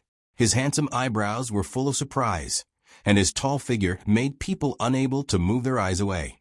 He was wearing a sapphire blue casual suit with sequins inlaid on his chest. When he walked toward her, those sequins constantly reflected colorful lights under the light. Yi Huanyan did not expect that Su Nianhua would be here. It seemed that Su Meng did not know that she and Su Nianhua knew each other, so this should not be a deliberate arrangement. She thought that Carrie just said that the shooting of this issue was a special issue for Valentine's Day. Presumably, Sun Yanhua and LV Shah would be partners in this issue. Just hearing their names, she felt that they were very attractive. Yen, I heard that you were out, but I haven't had a chance to see you. Sun Yanhua stuttered a sentence, and it seemed that he wanted to say something but stopped. Yi Huanyan was stunned for a moment, and then she pulled out a relatively polite and gentle smile and nodded at him. Nothing. It's all over. I am very happy to see you again. Sun Yanhua's eyes were full of indescribable emotions. It seemed that he had a lot to say, but it was difficult for him to say it. But when the words came to his mouth, he only said, "Me too." The two people didn't talk much when they heard the photographer shouting that they were ready to shoot. Yi Huanyan only felt that LV Shah glanced in her direction, and her eyes were a little gloomy. She didn't know the reason. During the shooting, LV Shah wore a wine-red bathrobe and faced Sun Yanhua. She sat on his lap in a bold posture. There was a blower beside her blowing the bathrobe on LV Shah, revealing her slender legs. The picture was very attractive. However, because Yi Huanyan was present, Sun Yanhua couldn't get into the mood for a long time. He was very uncomfortable with LV Shah's professional shooting, and he faintly resisted it. After taking dozens of photos, the photographer waved his hand and reminded him, "Brother Hua, relax a little. Don't be too nervous. Also, don't put both hands on the chair. It's best to put both hands on Shasha's waist. It's more natural." Sun Yanhua nodded and took a deep breath. He couldn't help but look in Yi Huanyan's direction. His actions naturally fell into LV Shah's sight. A faint sullen expression appeared on her cold face. No woman would like a man who had no attention in front of her, especially a woman like LV Shah. She was in a bad mood recently. It was not easy for her to find a man she liked, but she could not keep him. Now, she was just a little interested in this Sun Yanhua, but this man's attention was not on her. He was truly vexed. When they were filming again, she deliberately moved closer to Sun Yanhua's chin. A pair of soft hands reached into his half-open shirt, and her nails gently slid across his chest. Sun Yanhua's eyes flashed with a trace of shock. After changing his position, he held LV Shah's hand and said in a low voice, "What are you doing?" LV Shah curved her red lips, but her eyes were cold. "I'm helping you focus." Sun Yanhua was slightly stunned and looked a little unhappy. This woman's possessiveness was unusually strong. After the first round of filming, although Sun Yanhua was not in the right state, the photographer still captured a few good images. During the break, the stage supervisor was responsible for the artists and the staff's lunch. They were going to have lunch after the second round of filming. Not long after, the stage supervisor in charge of logistics ran to Yi Huanyan with a troubled expression. "Miss Yi, look at this." What was handed to Yi Huanyan was a lunch list. Sun Yanhua had ordered 2 simple side dishes, a salad and a soup. It looked very simple, but it was clearly not Sun Yanhua's that made the stage supervisor so troubled. It was LV Shah's lunch list that was beside him. At first glance, there was nothing strange about it. She just ordered a lamb chop. The problem was in the note that she wanted lamb ribs that were not even a month old. "Sister Yi, where do you want me to find a lamb that is not even a month old?" The person in charge of logistics was a new intern from Fengshan. He looked aggrieved and was about to cry. Yi Huanyan stuffed the menu back into the intern's hands. "Go buy it first. Try to buy it from the best Western restaurant. I'll coordinate other things when I get back." The intern looked as if he had been granted amnesty and looked at Yi Huanyan gratefully. When it was time for lunch, Sun Yanhua changed his clothes, and the crew sat at the table in the studio to eat. Everyone ate their own food. The cameraman looked at the negatives on the computer as he ate.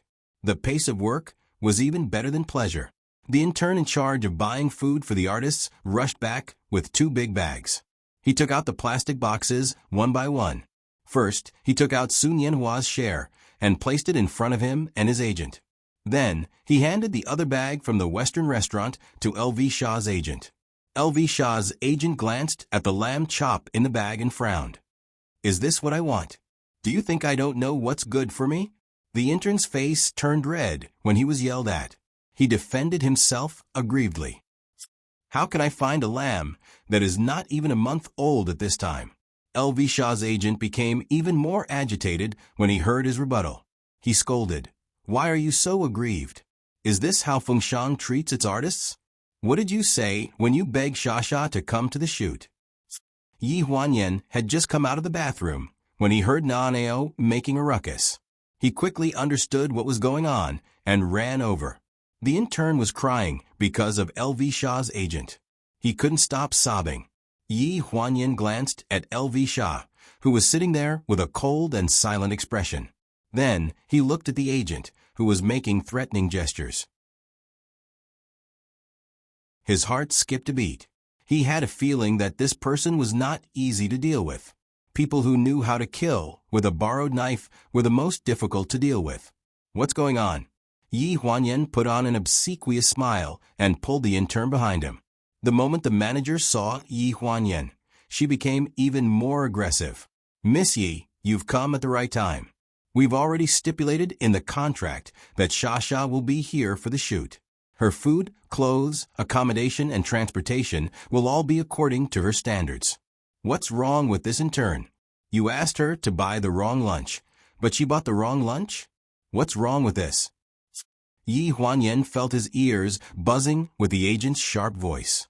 He really didn't know what LV Shah was capable of. Where did he find this agent from? Why did he pick her out of all the shrews? Big sisterly, it's our fault that we didn't buy the lunch properly. How about this? Just treat this meal as giving face to our editor-in-chief. That's it for now. From the next meal onwards, no matter what request you have, we'll do it. Seeing that Yi Huanyan had a good attitude, the agent didn't seem to have any intention of making things difficult. He just glanced at the sobbing intern and scolded, You blind thing. I'll let go since Miss Yi is pleading for you. The intern was also angry. Just as she was about to flare up, Yi Huanyan secretly pinched her arm and made her shut up. LV Shah saw this, and a trace of mockery flashed across her eyes. She looked up at Yi Huanyan.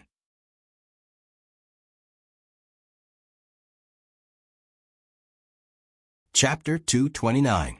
It's not a big deal. Why do you have to be so angry with a young girl? LV Shah's voice was a little sharp. It was a very special voice.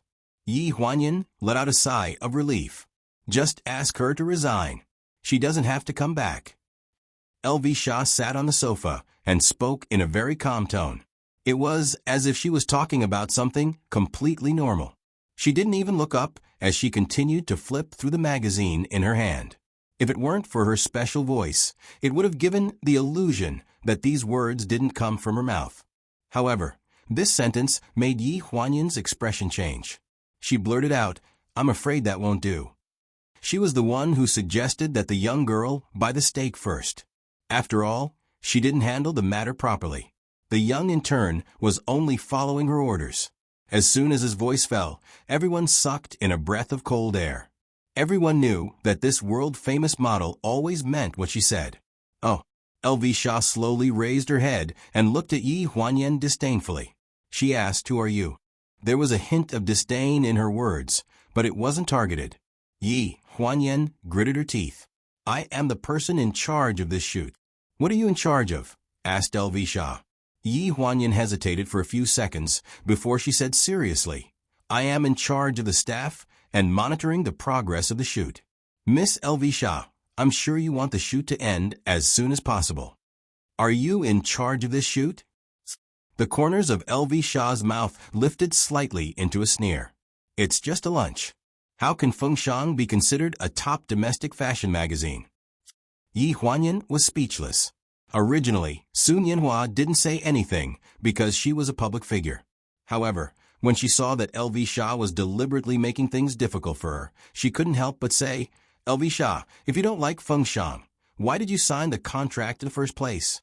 When she saw that Sun Yanhua was speaking up for Yi Huanyan, LV Shah's face darkened. She retorted, If they hadn't asked me over and over again, I would have thought that they were very sincere. Sun Yanhua did not wait for her to finish and interrupted her. I heard that the model selection for this year's Milan show has started. I wonder if Miss Liu has entered the preliminary round? LV Shah's expression changed. She looked at Sun Yanhua with an unfriendly gaze. Sun Yanhua didn't care at all. He said lightly, "We're all going to be in this industry in the future. We shouldn't offend too many people and leave a path for ourselves, right?" LV Shah was nowhere to be seen in the Milan Fashion Model Preliminary Shoot magazine. This meant that LV Shah had failed in this year's world's top model lingerie show. Sun Yanhua happened to hear that LV Shah's agent was in contact with the major domestic film and television companies. It seemed that LV Shah was interested in becoming an actress. The high-end and otherworldly persona that he had packaged could not stand up to scrutiny. After Sun Yanhua said this, LV Shah's expression turned ugly. However, it was only her first year that she had failed to be selected in the model contest, and because she had missed an important interview, she had left an extremely bad impression on this year's interviewers. She did not feel that she was outdated in the modeling field. She was somewhat dissatisfied with the arrangement of the management team. Now that she was provoked by Sun Yanhua, she was a little angry. There was a hint of sarcasm in her voice as she said coldly, "Miss Yi, you're really something. I was blind to offend you. I didn't expect you to have the protection of President Ling of Pleasure and King of Singers, Sun Yanhua. No wonder even the best actress Shang Anren couldn't beat you. I really can't afford to offend a woman like you." This sentence poured a basin of dirty water on Yi Huanyan's private life. Yi Huanyan didn't expect LV Shah to know her and know about her relationship with Ling Han. Although her relationship with Shang Anren had been a hot topic on the internet, it wasn't a public trial. She wasn't a public figure, so the news was full of her alias and mosaic photos. Only a small number of people in the industry knew about this. Facing the strange gazes around her, Yi Huanyan suddenly felt like she was in the court 2 months ago. The humiliation gradually swept over her body. Her face gradually lost color, and she secretly clenched her fists. LV Shayu, Sun Yanhua anxiously looked at Yi Huanyan and couldn't find the words to stop LV Shah's mouth for a moment. LV Shah thought that she had poked at her sore spot, so she hardened her heart and snorted coldly. "You just climbed into a man's bed. Who do you think you are to deserve my respect?" Yi Huanyan's clenched fingers trembled slightly. She wanted to shout that she didn't, but there was a stuffy breath in her throat and she couldn't say anything. "LV Shah, don't go too far." Sun Yanhua glared at her fiercely with an unfriendly expression. "I can't be bothered to talk nonsense with you." LV Shah's mouth had a hint of sarcasm. She looked up at her agent and said bluntly, "Call Carey and tell him that either he replaces this woman or I leave." Her words were very decisive and there was no way out. Her agent also quickly made the call, but it seemed to be a little slower on the other end of the phone. As soon as the call was connected, the shrew's cursing voice echoed throughout the entire studio. Yi Huanyan had a sense of powerlessness. She had dealt with countless disputes on the shooting scene before, but no matter what happened, it had nothing to do with her personally, so she could deal with it easily. But this time it was different. She didn't know what was wrong at all. In the end, the spearhead was aimed at her. This LV Shah was obviously aiming at her. She took such a big detour. Why did she do this? Not long after, Carey came in a hurry. To everyone's surprise, Carey, the chief secretary, who was second only to Su Mang in Fengshang, was following a silver-haired man at this moment with a very respectful expression. The silver-haired man was at least 1.87 meters tall, nearly 1.9 meters tall. He had an aura of both good and evil. His black suit was very well cut. As soon as he entered the studio, he turned his eyes to the direction where the crowd gathered.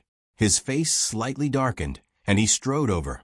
A woman's exclamation suddenly broke out in the center of the crowd. "Child Gu." Yi Huanyan was attracted by the exclamation before she had time to take a look at Gu Sinian. She turned around and looked at LV Shah in surprise. The moment she saw her expression, She was more surprised than when she saw Gu Xinian here. The surprise and shyness in LV Shah's eyes were self-evident. Compared with the cold look just now, it was unknown how many times it was reversed. She obviously knew Gu Xinian, and the relationship between the two people seemed to be unusual.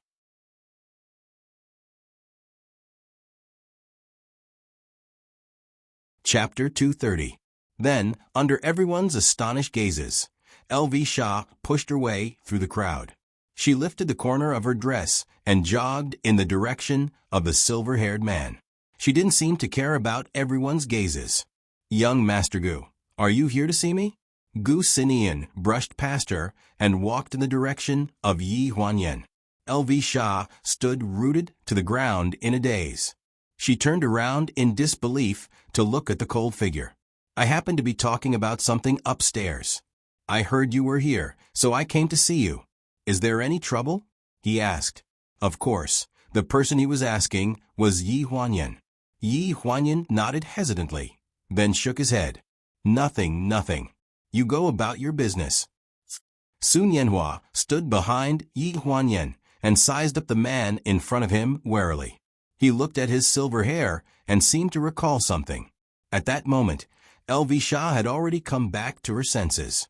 She stood behind Gu Xinian and questioned without caring about her image. "You broke up with me because of this woman?" Everyone was in an uproar. LV Shah had always been a cold and aloof goddess in China. She was the perfect example of an otherworldly person.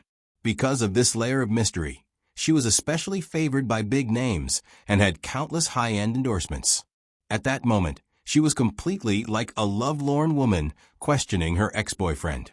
It really made her image of a goddess in people's hearts crumble.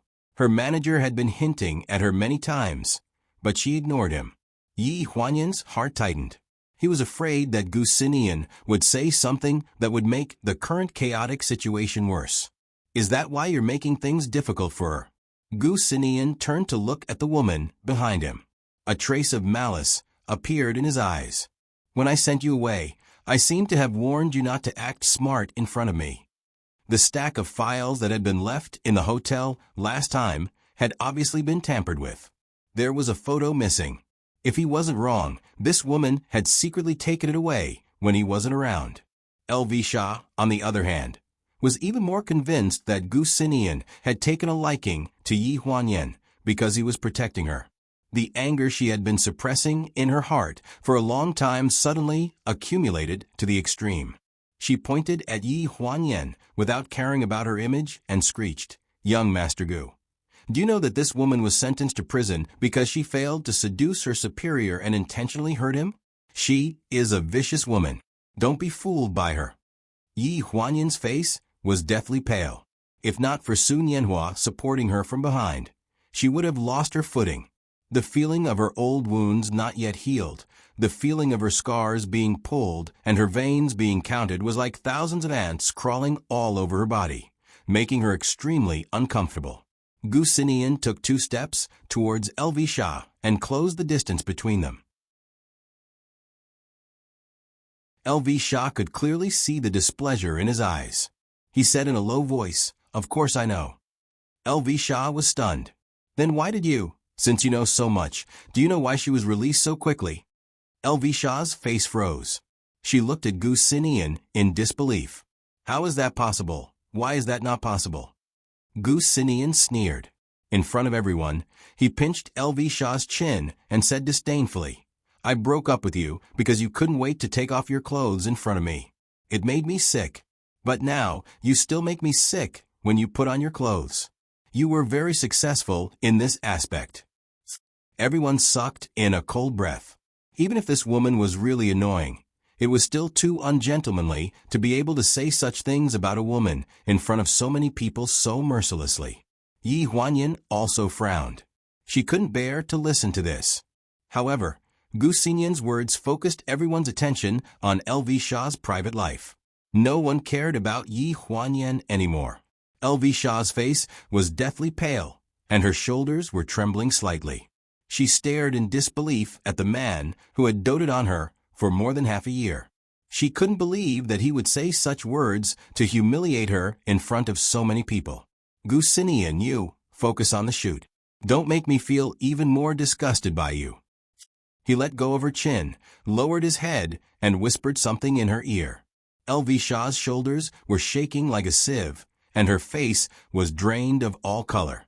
Everyone scattered like birds and animals after Carrie yelled at them. They each took their own lunches and went to find a place to eat. This was the working atmosphere of Fengshan. Even if there was entertainment and gossip, it would never affect the efficiency of the work. After LV Shah's interference, the originally scheduled lunchtime was over. In order not to affect the progress of the shoot, they had no choice but to quickly get back to the shoot. The photographer hurriedly ate 2 mouthfuls of food, then asked Sun Yanhua and LV Shah to get changed and get ready for the shoot. Yi Huanyan stared blankly at LV Shah. She was able to keep a straight face as if nothing had happened. She went back to the shoot, but there was a hint of fear in her eyes from time to time. What exactly did Gu Xinian say to her? What did you say to LV Shah? Asked Yi Huanyan. No matter what I said, she won't bully you again. Gu Xinian's eyes showed gentleness. It was as if he wasn't the evil and ungentlemanly jerk who had faced LV Shah just now. Yi Huanyan wasn't used to his gentleness.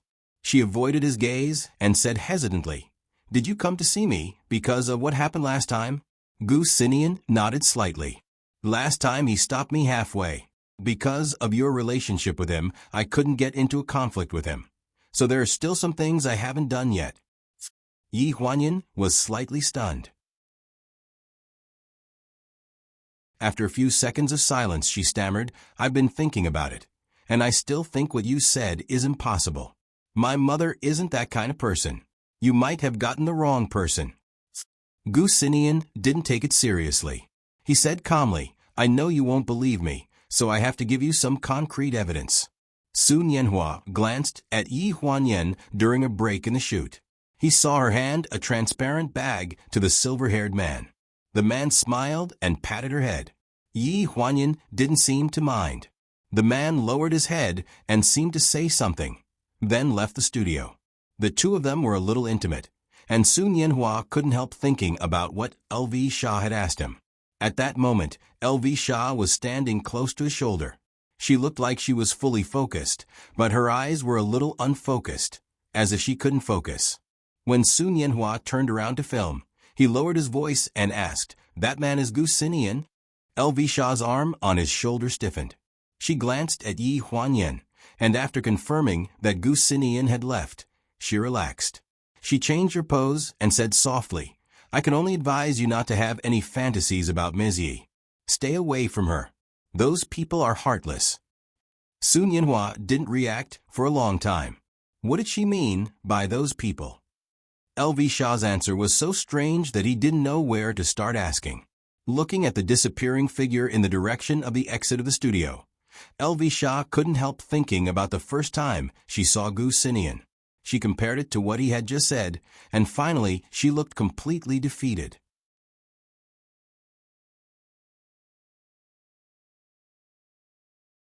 Chapter 231. In the underground parking lot of Fengshan, a sapphire blue car slowly parked in the exclusive parking space. After stopping the car, the lights were turned off.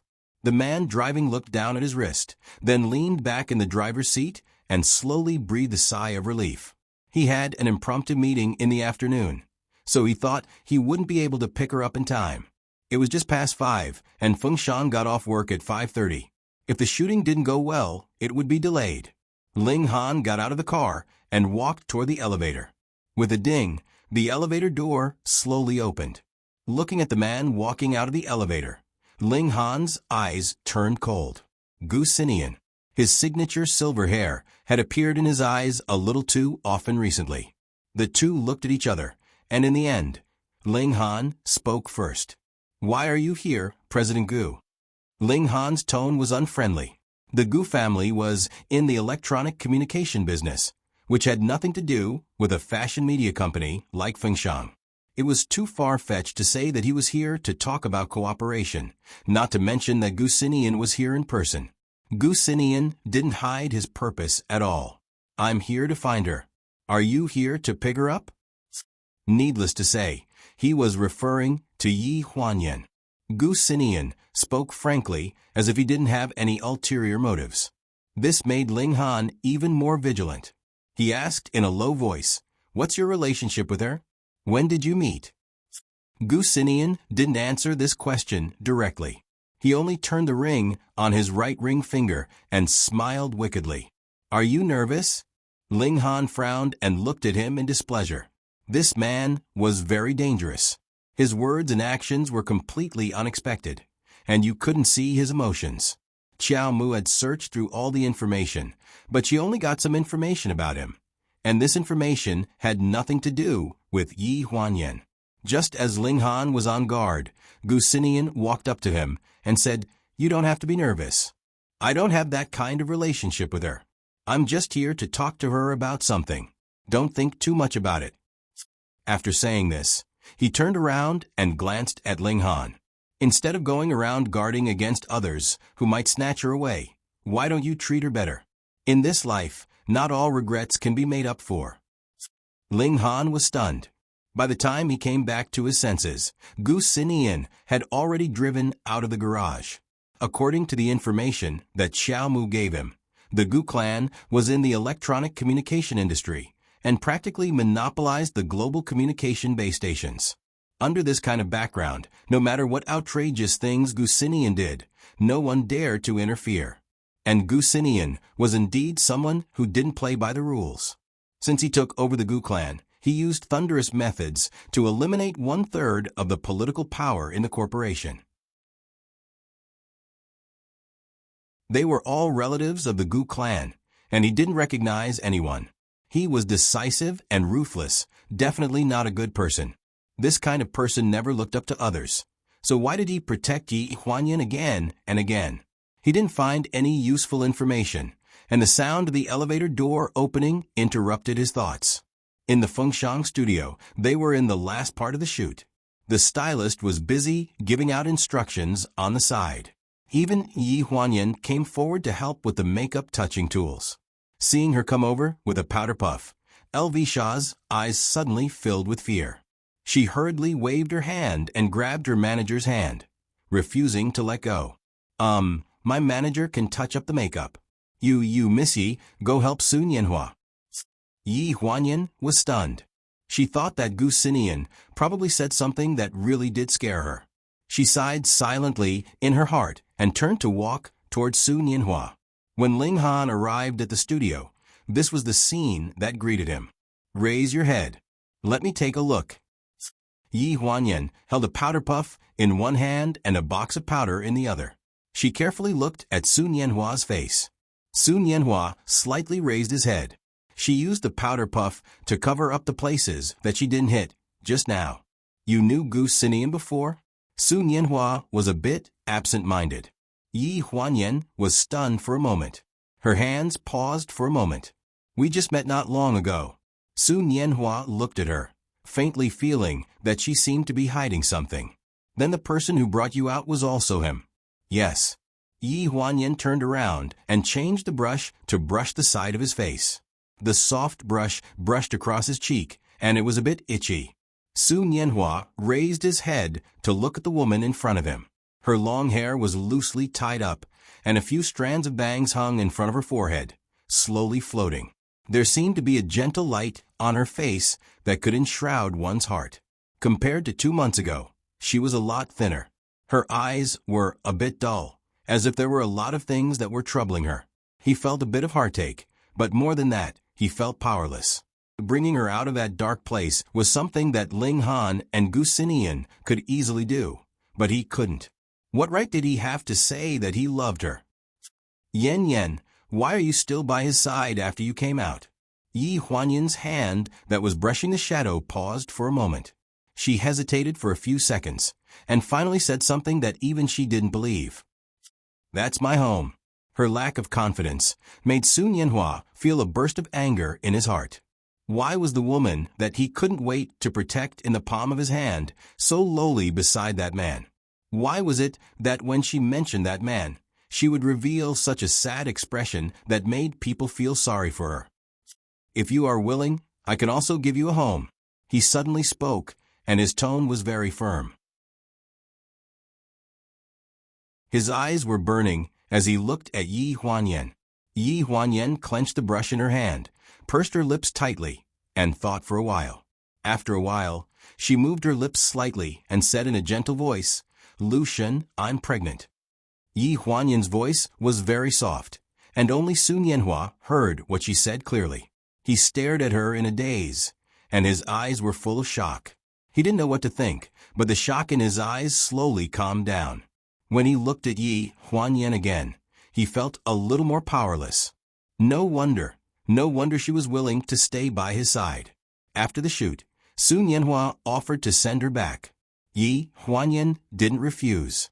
The two of them walked out of the studio side by side and toward the elevator. They didn't notice that there was a figure standing at the elevator on the other side, surrounded by a layer of coldness. "I think this child wants me to give him another chance. I believe he will be a good father." Yi Huanyan's voice sounded in the elevator. The joy of being a mother for the first time had covered all the sadness in her eyes. Sun Yanhua knew that it was useless for him to say anything. He smiled a little reluctantly. "I hope he will be. I also really hope that you can live well and don't be wronged." Yi Huanyan nodded. "Don't worry, it won't happen." When they got out of the elevator, Yi Huanyan felt a pain in her stomach and staggered. Fortunately, Sun Yanhua was quick and supported her. "What's wrong?" he asked with concern. Yi Huanyan looked up in surprise and exclaimed in disbelief. "Lu Shen, he moved in my stomach and kicked me. I felt him kick me."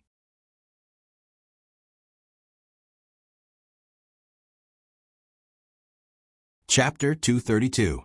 Yi Huanyan was pleasantly surprised. She held Sun Yanhua's hand and cried tears of joy. "He's moving." Sun Yanhua didn't know what the baby's movement meant to Yi Huanyan, but when he saw the long-awaited smile on Yi Huanyan's face, he finally let go of his grudge against Ling Han. Since this child could bring her so much joy and happiness, then he really shouldn't interfere. Yi Huanyan was extremely excited. She stroked her lower abdomen and felt the existence of this strong little life for the first time. She felt his vitality more strongly than any other time before. All the worries she had for the past few days vanished into thin air. He was very healthy and wasn't affected at all. He was growing tenaciously. In the southwest corner of the garage, next to the elevator on another floor, under the cover of a black car, there was a strong chill in Ling Han's eyes. He looked at Yi Huanyan holding Sun Yanhua's hand, crying and laughing at the same time. He looked at this woman easily showing that long-lost smile in front of other men. It was as if a knife had been stabbed in his eyes.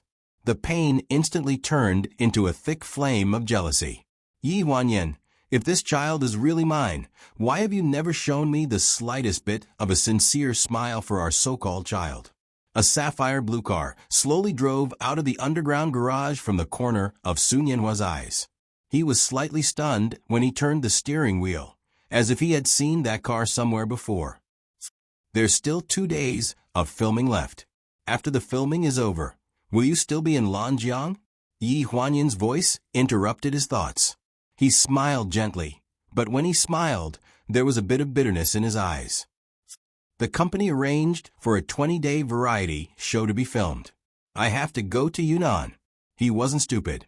The 20-day variety show was most likely arranged by Ling Han on purpose. In order to keep him away from Yi Huanyan, he was really unscrupulous. Yi Huanyan didn't hear anything strange, but when she heard Yunnan, she was a little happy. "That place is pretty good. When I was in university, I went there with Xiaoyu. The scenery is very good, but now it's a little more commercialized." Sun Yanhua smiled faintly. "Fortunately, we went to a relatively remote place. For safety reasons, we found a few places where there weren't too many people." As they chatted along the way, the car arrived at Jinjiang Park. This time, without waiting for Yi Huanyan to speak, Sun Yanhua directly parked the car at the entrance of the neighborhood. "Can you go back from here?" Yi Huanyan nodded. "Yes, that's fine. Thank you. You don't have to be so polite with me. Okay, be careful on the road." Yi Huanyan smiled and stroked the loose strands of hair by her ear. She pushed open the car door, got out of the car, and walked toward the entrance of the neighborhood. Sun Yanhua stared at her back for a long time, absent-mindedly thinking about all the things that had happened in the past 10 years. Was it because he came back too late? Although he had comforted himself thousands of times, he still couldn't get over the hurdle in his heart. If she was really happy, then so be it. But was she really happy? Jinjiang Park Villa. Yi Huanyan went into the house to change her shoes. When she took off her high heels, she took a deep breath. She hadn't worn them for a long time, and now she was not used to wearing such high heels. Furthermore, she had to take care of the child in her belly, which made it difficult for her. She had to think of a way to avoid wearing high heels at work. Ling Ling had already prepared dinner. She asked Yi Huanyan to eat and watched her eat while observing her reaction. How is it? Yi Huanyan didn't know whether to laugh or cry. Do you have to look at me like that? I haven't had morning sickness recently. Ling Ling was still worried. If you still want to vomit after eating, you have to tell me. It's not normal for you to have morning sickness after so long. Also, starting tomorrow, you have to go to the hospital for a checkup. Although Dr. Li comes to the house regularly, she can't bring the equipment. It's not that I'm a jinx, but the abnormality of the fetus needs to be checked. Because Yi Huanyan was pregnant, Ling Ling consciously looked for a lot of books to read. First, it was to adjust her eating habits. Second, it was to prepare for taking care of her and the child in the future. Yi Huanyan's eyes dimmed when she was reminded of the pregnancy checkup. Ling Ling naturally knew what she was thinking and comforted her. Young master is just too busy with work. Otherwise, he would definitely go with you. Yi Huanyan lowered her head and didn't comment. In fact, she knew the truth better than anyone. Ling Han might not admit that this child was his, so it was impossible for him to go with her for a pregnancy checkup. The next day, the entertainment gossip was all over the news. The CEO of Pleasure, Ling Han, went to a nightclub to have fun the night before. He hugged women on both sides, and they all had hot bodies. The news naturally spread like wildfire. Yi Huanyan couldn't help but see the news while she was at work. Immediately, she felt a burning pain in her eyes and hurriedly looked away from a newspaper. Carrie handed her an invitation and a stack of work permits. This is the agreed-upon location. Enter with the invitation and work permits. LV Shah and Sun Yanhua should be there around 9:30. Take the cameraman and the crew there first and see if there's anything that needs to be changed. Yi Huanyan took the invitation and work permits. After checking them, she nodded. Okay, I understand. Carrie's gaze landed on Yi Huanyan's feet. He nodded in satisfaction. Your shoes are beautiful. Thank you. Yi Huanyan smiled. After leaving Fengshan, Yi Huanyan led a van of people to the church. The scheduled location was St. Paul's Church in Lanjiang City. One needed to make an appointment and an invitation to enter. This was the location for the outdoor shoot this time. After all, it was a Valentine's Day issue. The planning department of Fengshan had put in a lot of effort to think of such a famous but private place like St. Paul's Church, which was a high-end and unpopular place. After arriving at the location, Yi Huanyan changed into the prepared flats and got out of the van. The sense of security when she stepped on the ground made her feel that although it was tough to go on an outdoor shoot, it was very worth it. After successfully meeting up with the two artists, she entered the church garden after verifying her identity at the entrance. However, just as she was about to enter the church for the shoot, she was told that the place was occupied. Carrie's assistant, Xiao Chun, who was assigned to Yi Huanyan by Carrie, was arguing with a nun at the entrance of the church. She was already red in the face from the argument. When she saw Yi Huanyan, she hurried over as if she had seen her savior. Sister Yi, they said that someone is praying in the church right now. The entire church has been booked and they won't let us in. Yi Huanyan frowned. Didn't we make an appointment in advance? We should have all the time in the afternoon. The nun was in her 50s. She had deep-set facial features and looked like she was of mixed blood. Her deep-set eyes looked a little scary. She spoke fluent Chinese. I'm sorry, everyone. Please wait a little longer. Our church has a distinguished guest today. What distinguished guest? Isn't it because you took money from two parties and want to make more money? Xiao Chun had a bad temper and yelled at the nun again. Yi Huanyan pulled her and said seriously, how much longer will it take before it ends?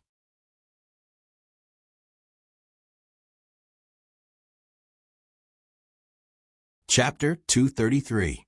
When the nun saw Yi Huanyan's gentle attitude, the displeasure on her face faded a little.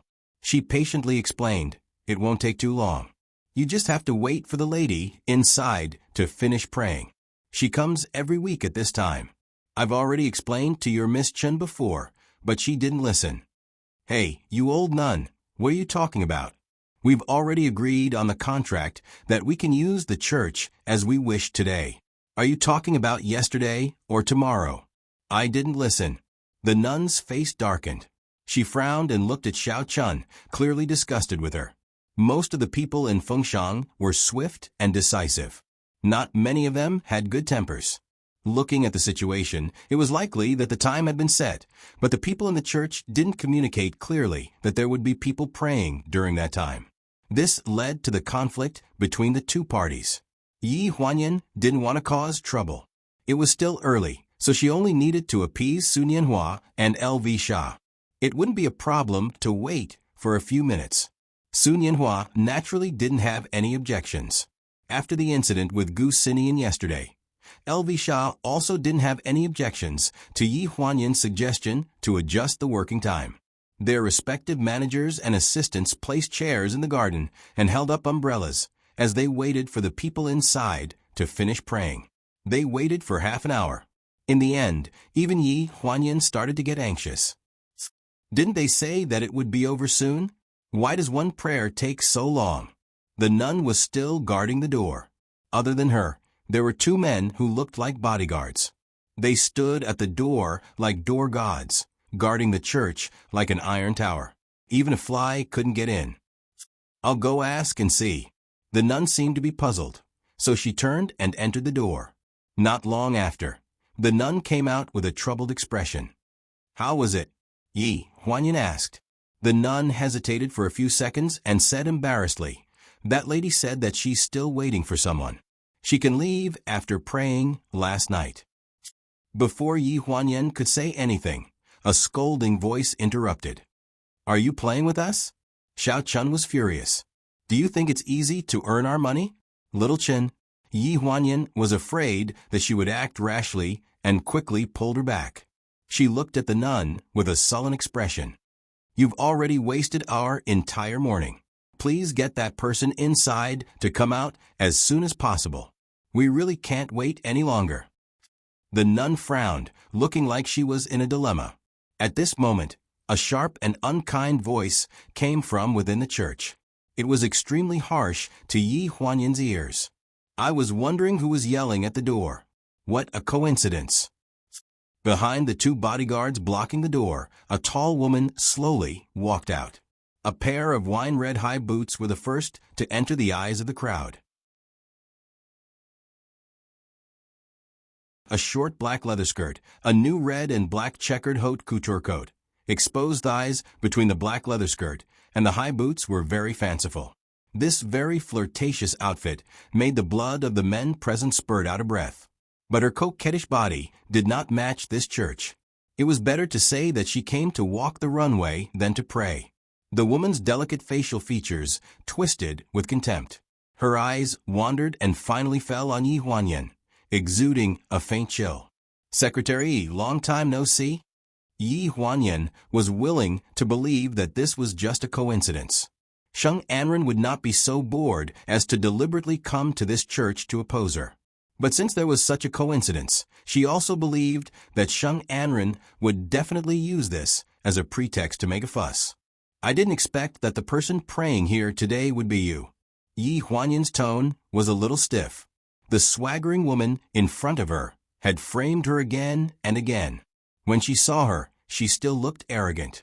She had to admire the strength of her psychological quality. It's not just me. Sheng Anren's eyes turned slightly and fell on a figure who had just arrived at the back of the crowd. She immediately raised her hand and showed her signature gentle smile. And here. The moment she turned around, Yi Huanyan's face drained of blood. It was Ling Han. He was wearing a well-tailored black suit, and Xiao Mu followed behind him.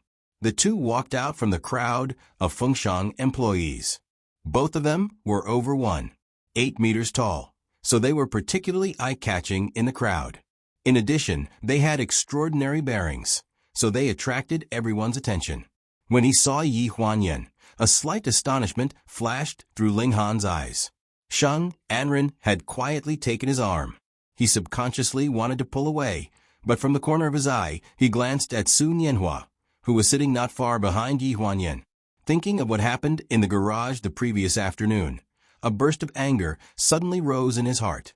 So he let Sheng Anren take his arm and walk toward her. Han, Secretary Yi is also here today. She seems to have work. Ling Han snorted. Is that so? These two simple words expressed his indifference toward Yi Huanyan. Just as he was about to enter the church, Yi Huanyan's voice suddenly sounded from behind him. Director Ling, we reserved the church first. May I ask how long you and Miss Shang will be staying inside? A trace of coldness surfaced in Ling Han's eyes. Without turning his head, he said indifferently, since you want to film, then just come in and film. Otherwise, people will say that we're taking advantage of our power to bully others.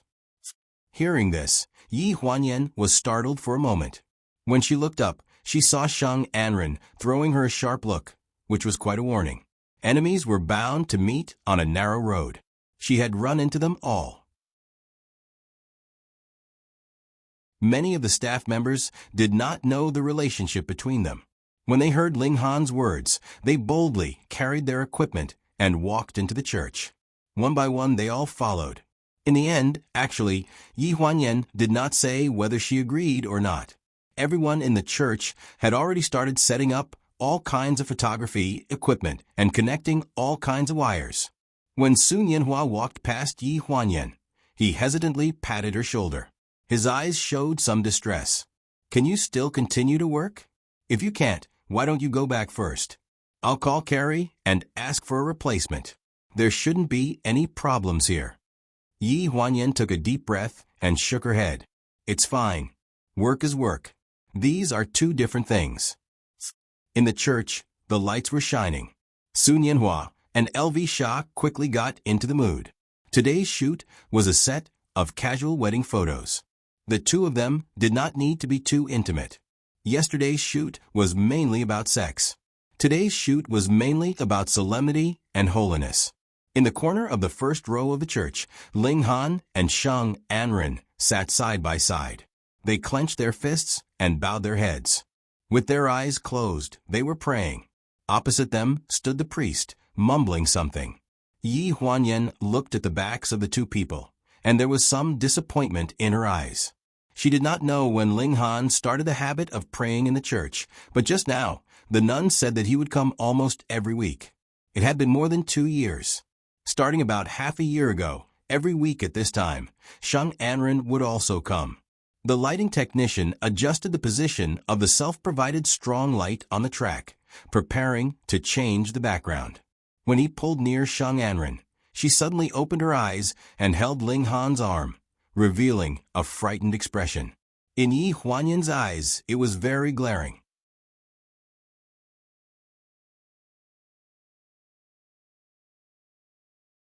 Chapter 234. Ling Han looked up at Yi Huanyan and quickly withdrew his gaze. Yi Huanyan felt that she had suffered enough embarrassment from this man. If it weren't for the support of the child in her belly, she really didn't know when she would fall down and never want to wake up again. She avoided the two people in the corner, pretended to be relaxed, and watched the shooting progress of the scene. She also specially reminded the lighting technician to pull the lights away from Sheng Anren. After Yi Huanyan left, Ling Han unhappily pushed the woman in his arms away. He looked up at the bright lampstand not far away, and his eyes were covered with a gloomy look. Sheng Anren put away the dissatisfaction of being pushed away, tried to adjust her expression, and asked softly, What's the matter? Do you think of Grandma? Don't be too sad, she asked carefully. Speaking of Wen Qingwan, Ling Han was stunned. He withdrew his gaze from a lampstand, and the coldness in his eyes flashed away. Sheng Anren reminded him softly, "We have made an appointment for lunch. It's almost time for us to leave." Ling Han nodded slightly, got up and left with Sheng Anren, and didn't look at Yi Huanyan again from beginning to end. Yi Huanyan was watching the finished film beside her notebook, but the corner of her eyes had been following Ling Han's figure until he completely disappeared at the door of the church. After that day, Ling Han resumed the habit of going out with Sheng Anren. The news that they were going to get married was reported from time to time, which made a lot of noise. But in the end, it returned to silence. Then they waited for a certain time and repeated the cycle again. Sheng Anren's eagerness to join the Ling family was obvious. It seemed that the whole entertainment circle was counting with their fingers when she would be able to wait for the clouds to open. It was as if everything had returned to how it was half a year ago. Yi Huanyan had once again become a secret lover. The only difference from before was that she could no longer see Ling Han at her workplace. It was a relief for Yi Huanyan to not have to see each other all day. That day, when she got home from work, the television was playing an entertainment interview. A familiar voice entered her ears, making Yi Huanyan pause as she was changing her shoes at the entrance. "Miss Sheng, do you have any plans to get married? Recently, your fans have been saying that you're already married. Is that true? Is the other party President Ling of Pleasure and Pleasure?" Sheng Anren smiled very naturally. "If there is any progress in the relationship, I will definitely tell my fans. It's just that I still think that career is more important now. Whether it's a man or a woman, they all have to have the ability to be self-reliant, right? Marriage is actually not that important." As soon as he finished speaking, the sound of a porcelain plate hitting the table came from the dining table. The TV flickered twice and turned black, followed by Lingling's indignant voice. "Stop pretending. Even if you want to get married, young master won't marry a woman like you." Looking in the direction of the voice, Lingling had just put down the remote control and was murmuring with her head down to arrange the plate. She didn't notice that Yi Huanyan had come back. Yi Huanyan stood at the entrance for a while, trying to pull the corners of her mouth up so that Lingling wouldn't see her sullen look, but she found that she really couldn't smile. "Miss Yi, you're back." Lingling's surprised voice came. Before she finished speaking, the sound of the door opening came from the study on the second floor. Yi Huanyan was stunned. She looked up and saw that it was Ling Han. He hadn't been back for almost a month. Why today? She was really absent-minded. Lingling walked up with a happy face. "Miss Yi, young master is back for dinner today. He has been waiting for you for a long time." Yi Huanyan was in a daze as Lingling helped her to the dining table. She looked at the stairs blankly. She felt that the figure had been gone for a month, and he looked even more gloomy. At this moment, the sound of his footsteps coming down the stairs hit her chest, making a thumping sound. It was like a dream, one of the few beautiful dreams she had. When she came back from work, the sun was setting, and he was at home, sitting with her at the dining table, and the two of them had a quiet meal together. Just like now, a strange feeling grew in her heart. "Why are you back?" Yi Huanyan asked carefully. He had already sat down at the dining table and let Lingling put a bowl of rice in front of him. He didn't say anything to stop her, nor did he mock her. "Eat first." His voice, which he hadn't heard in a long time, sounded a little hoarse. She was stunned. She picked up the bowl, but the food was tasteless. There seemed to be a layer of melancholy that could not be dissolved between Ling Han's brows. She had never seen such melancholy before. Did something happen? She swallowed a few mouthfuls of food and couldn't eat anymore. She put down the bowl and asked. Ling Han frowned. His expression was cold. Seeing that she was asking so seriously, he didn't want to hide it anymore. "Grandma is in the hospital." Yi Huanyan's eyes widened. She felt like something was taken away from her heart. She couldn't breathe. After a long time, she squeezed out a sentence with a trembling voice. When did this happen? Is it serious? The doctor said she doesn't have much time left. She wants to see you. Ling Han's expression was heavy. His emotions were complicated.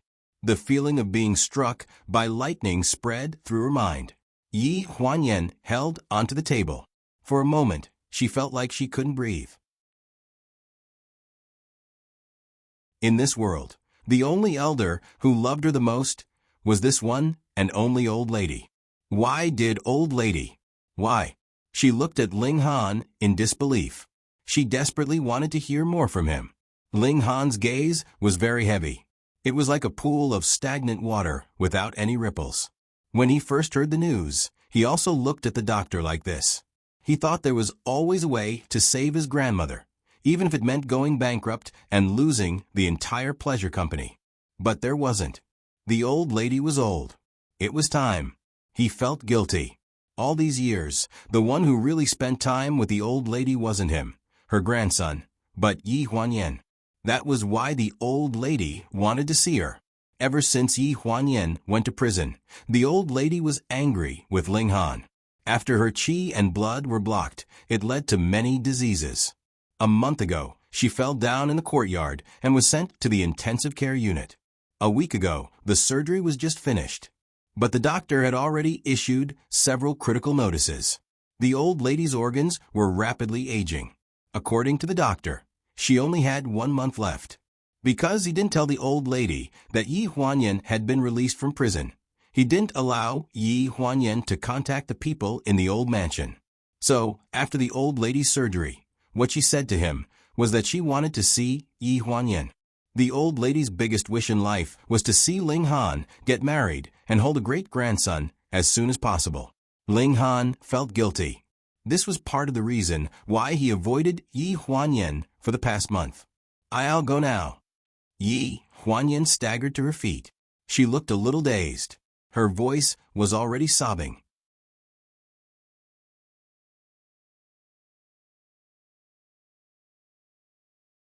Chapter 235. In the first hospital of Lanjiang City, the intensive care unit was a lifeless white. When Yi Huanyan arrived, the old lady had just woken up. When she saw Yi Huanyan, she put on a kind smile and waved at her. Looking at her lips, she said, "Yan Yan, come here." Yi Huanyan held back her tears and walked towards the bed with heavy steps. Her legs seemed to weigh 1,000 pounds. Squatting by the bed, the old lady raised her hand and she quickly held it. "Good child, don't cry." Yi Huanyan couldn't control herself. She turned around and rubbed her eyes, holding back her tears. When she turned back, she tried to force a smile, but it was uglier than crying. The old lady held her hand. "Yan Yan, Grandma has lived for so long.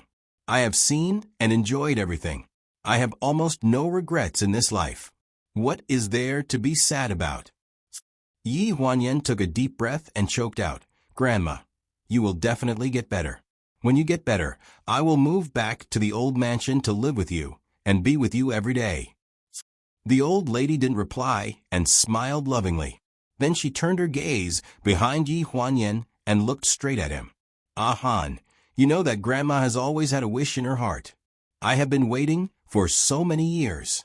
I have been waiting." Ling Han's gaze was slightly sluggish.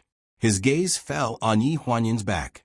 He wanted to say something, but he stopped. "I am afraid that I won't be able to hold a grandson. I just want to see the two of you get married before I leave. Yan Yan is a good child. I am relieved to hand you over to him." The old lady's voice was weak and sounded particularly dull in the ward. "Can you promise, Grandma?"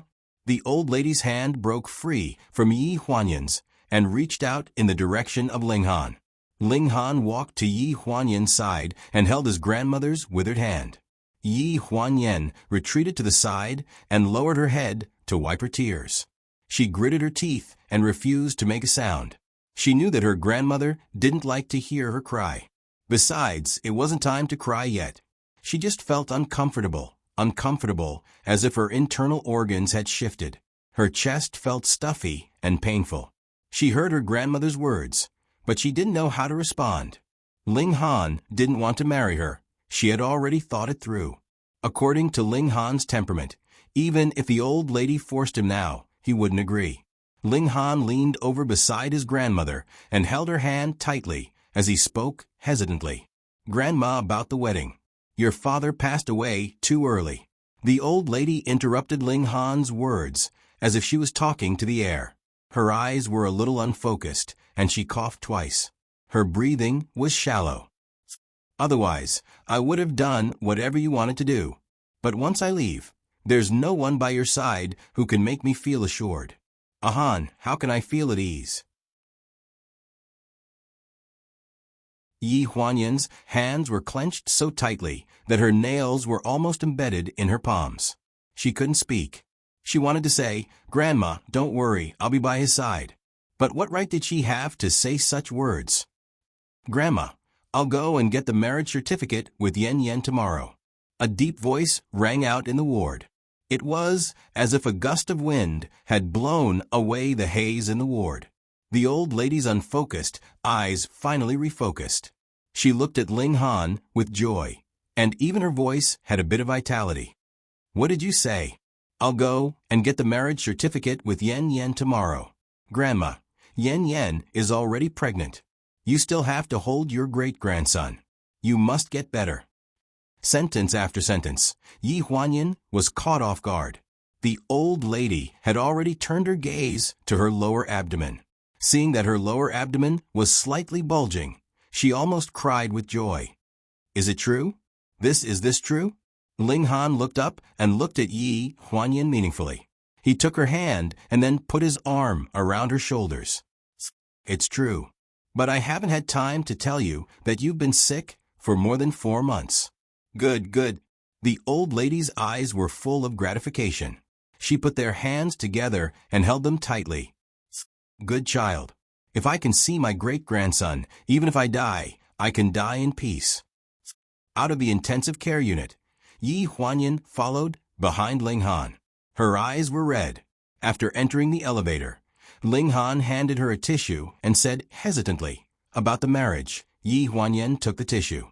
Her hand trembled slightly, and she looked up in panic. "I know you don't want to. I won't use Grandma to force you to do anything. If you don't want to, then forget it. I'll just treat it as putting on a show with you in front of Grandma to make her feel at ease." Ling Han's brows suddenly furrowed. A layer of gloominess appeared in his eyes. "Are you so anxious to cut ties? Acting? How good are you at acting? That's why Grandma can't see your true colors after so long. You're really good at acting." Yi Huanyan looked at him blankly. She didn't know what to do. She just thought that he didn't want to get married. She just didn't want to force him to do anything. Why was it that in his eyes, no matter what she did or said, it was wrong? The elevator door opened with a ding. Ling Han grabbed her wrist and walked out. He was practically dragging her to the parking lot. With a cold expression, he forced her into the car. "Han, where are we going?" In the speeding car, Yi Huanyan didn't even dare to breathe loudly. After asking in a trembling voice, she grabbed the seat belt tightly. It was late at night. Leaving behind the neon lights, it was as if leaving behind the bustling streets. Ling Han's gloomy eyes were filled with emotions. The cold and determined words that came out of his mouth were like an order that couldn't be refused. The person who heard it could only accept it in silence. The Civil Affairs Bureau. Yi Huanyan looked at him blankly and said with difficulty, "It's too late. The Civil Affairs Bureau is closed." However, Ling Han didn't seem to hear what she said. He stepped on the accelerator and sped in the direction of the Civil Affairs Bureau. His well-defined hand held the steering wheel. His pinky finger was trembling slightly. He was afraid that a long night was fraught with dreams. After dawn, when he woke up from his dream, he would not have the courage to leave those bloody past behind. There was a clamoring voice in the depths of his heart that he tried his best to suppress. "Ling Han, you wanted to do this for a long time. No matter what kind of evil debt she bears to Wenqingwan, you say you can't let it go, but you've never vented your anger on her. You want to marry her. You wanted to do it for a long time, but you even need to use Grandma's last wishes as an excuse to do something like marrying her. Coward. Those crazy thoughts swallowed up his rationality bit by bit. He pursed his lips and slowly rolled down the car window. The whistling night wind blew past his ears and covered all the clamoring. The hair in front of Yi Huanyan's forehead was messed up by the evening wind, flapping around her cheeks. The cold wind blew into her neck and invaded her entire body, making her limbs cold. She wrapped her coat tightly around her body and stared blankly at Ling Han's expression. Seeing his cold and painful expression, her already pale face became even more gloomy. The remaining joy of deceiving herself was peeling away bit by bit, disappearing without a trace with the night wind. Was marrying her such a painful thing? To make him lose control like this? She furrowed her eyebrows and her heart twitched.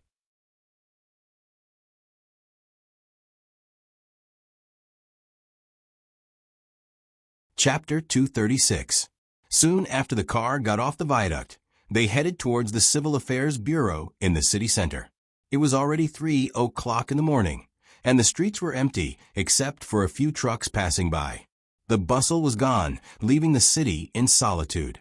At the Civil Affairs Bureau of Lanjiang City, a national flag fluttered in the night sky.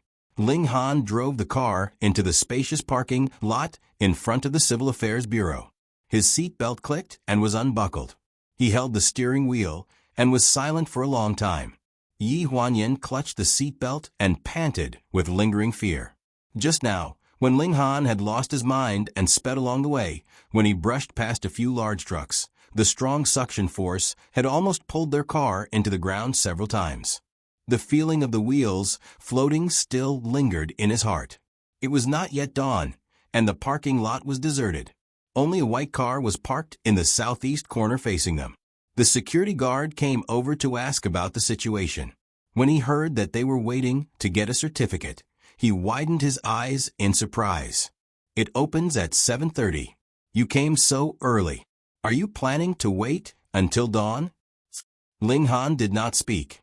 Yi Huanyan could only force a smile. "We'll just wait." The security guard did not ask more. There were young men and women who came to the Civil Affairs Bureau for everything. He rubbed his eyes, yawned, and left. It was silent outside the window. It was already spring, and a few birds could be heard vaguely. It was gloomy in the dark night, and it was chilling. Yi Huanyan could not help but look at Ling Han, only to see him frowning and looking dignified. She wanted to say something, but in the end, she swallowed the words back. "Coo!" A strange sound rang in the car. Yi Huanyan suddenly covered her lower abdomen and did not dare to look up. From the corner of her eye, she felt Ling Han glancing at her. After a long while, he opened the door and got out of the car without saying a word, leaving her alone in the car. After the crisp sound of the door closing, the surroundings fell into darkness. Under the dim yellow light of the parking lot, she saw his figure gradually disappear. He seemed to have lit a cigarette and was smoking as he walked. His figure was very lonely. Yi Huanyan's heart trembled. He couldn't help but reveal a pained expression on his face. To him, marrying her was a betrayal of Wen Qingwan. She knew how much pain he was in. For so long, no matter what he did to her, she felt that she couldn't bear a grudge against him. She wanted to save him, to free him from the resentment that he shouldn't have to bear. But her identity was the source of his resentment, so she couldn't save him, and both of them fell into depravity. As she thought about it, she wrapped her coat tightly around her and leaned against the soft seat of the driver's seat and closed her eyes. Sleepiness hit her, and her swollen eyes were unable to cope. The sound of the door opening woke her up. When she opened her eyes, a steaming transparent plastic bag was thrown into her arms. It contained 2 steamed buns and a cup of soy milk. She was stunned for a moment. When her fingertips touched something warm, her heart warmed. She looked up at Ling Han and whispered, "Thank you." Ling Han just glanced at her. "Don't think too much. I saw the breakfast shop open while I was smoking, so I bought it. I'm afraid you'll starve to death before the Civil Affairs Bureau opens." Yi Huanyan's heart was still warm. This kind of direct care from him could be counted on one hand. A steaming breakfast was enough to warm her through the entire winter. Yi Huanyan took out a steamed bun from the plastic bag and handed it to Ling Han. She said carefully, "You should eat some too." Ling Han frowned. He raised his hand slightly, but it was unknown what he was thinking. He turned his head coldly and looked out the window. "No need." Yi Huanyan retracted her hand. After hesitating for a few seconds, she looked at her lower abdomen. In the end, she lowered her head and took small bites of the steamed bun. After the morning sickness ended, she had a good appetite. But today, her mood plummeted because of Grandma's incident. But no matter what, she still had to eat for the sake of the baby in her stomach. She believed that the child that she had painstakingly protected was a blessing. The night was long, and dark clouds covered the moonlight. The heater in the car was on, so she didn't feel cold. After eating, Yi Huanyan felt sleepy. At first, she wanted to accompany Ling Han. Maybe he would want to say a few words to her. But in the end, she couldn't resist the sleepiness and closed her eyes. The car was filled with the sound of steady breathing. Ling Han turned to look at her. He pressed the button to adjust the air conditioner and raise the temperature in the car. Then he crossed his arms and looked at her with a pair of dark eyes. No matter how he denied it, he knew that deep in his heart, he had to keep her by his side. Even if she was like a personal item, even if it was damaged, he had to do it himself. Jiang Milan's 8 years in the Ling family was too warm. She cared for everything. Compared to when Qingwan, it was better. It even made him admit that she was the mistress of the family. So when the bloody truth was revealed later, he couldn't accept it.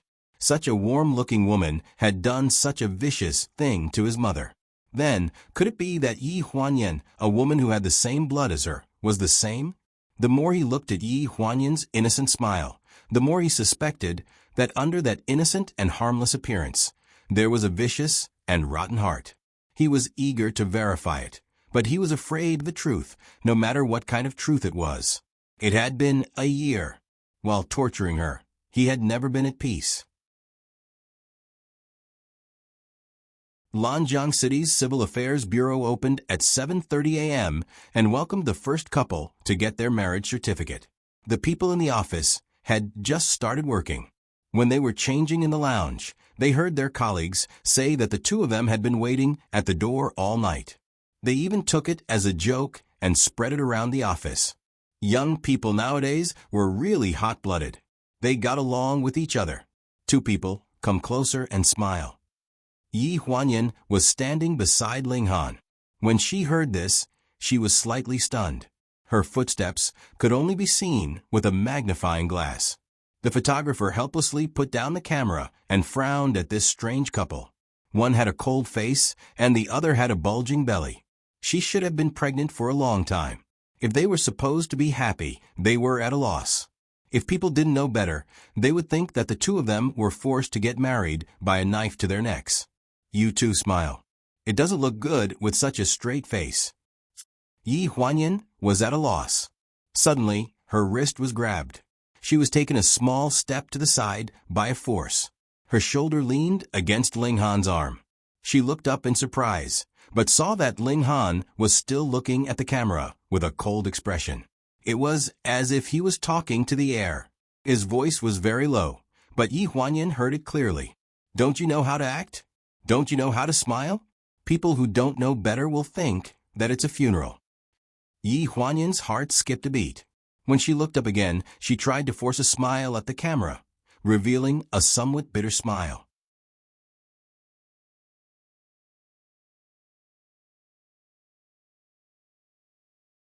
Chapter 237. When the shutter sounded, a faint smile suddenly appeared on that cold face, adding a bit of warmth to the solemn atmosphere of the Civil Affairs Bureau that was rarely seen in 100 years. The staff in the office used a machine to seal the marriage certificate. There were 2 copies of the bright red marriage certificate. They slowly pushed it in front of the two of them and sincerely wished them well. I wish the two of you a happy marriage. Yi Huanyan held the marriage certificate. Her eyes were filled with uncontrollable joy as she whispered, "Thank you." The man beside her got up and left without saying a word. She turned around and met the staff's strange gaze. She could only smile awkwardly.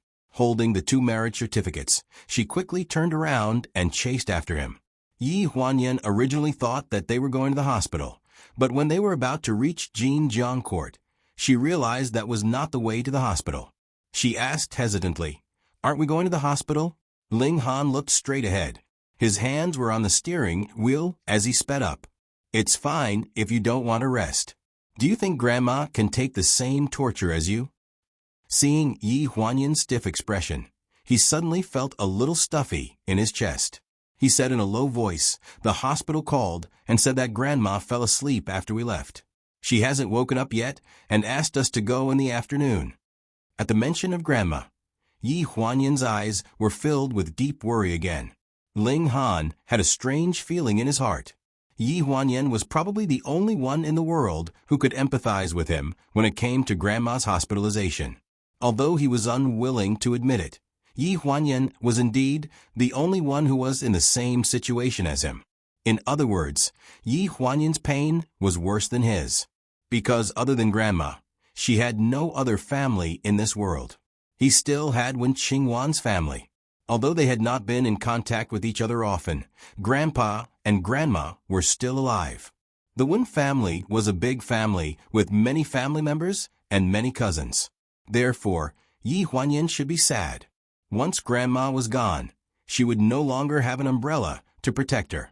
Thinking of this, Ling Han felt that her sadness was just a kind of self-pity, and his gaze became colder.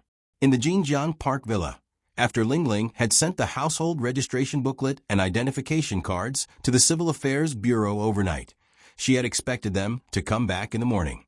After preparing breakfast, she busied herself with lunch in the kitchen.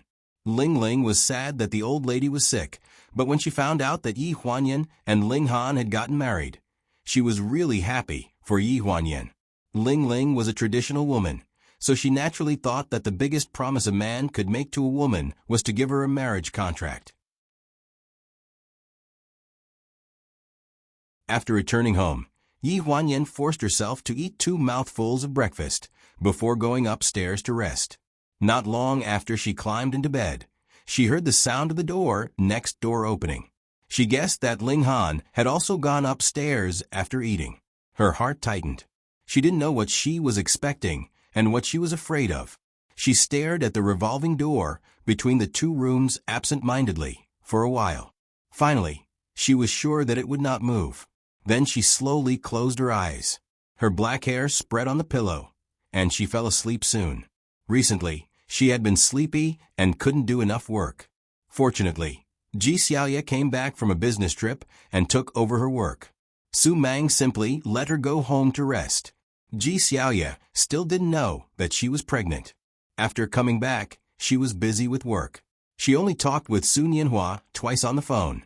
She talked about some interesting things about her encounter with Su Nianhua in Yunnan.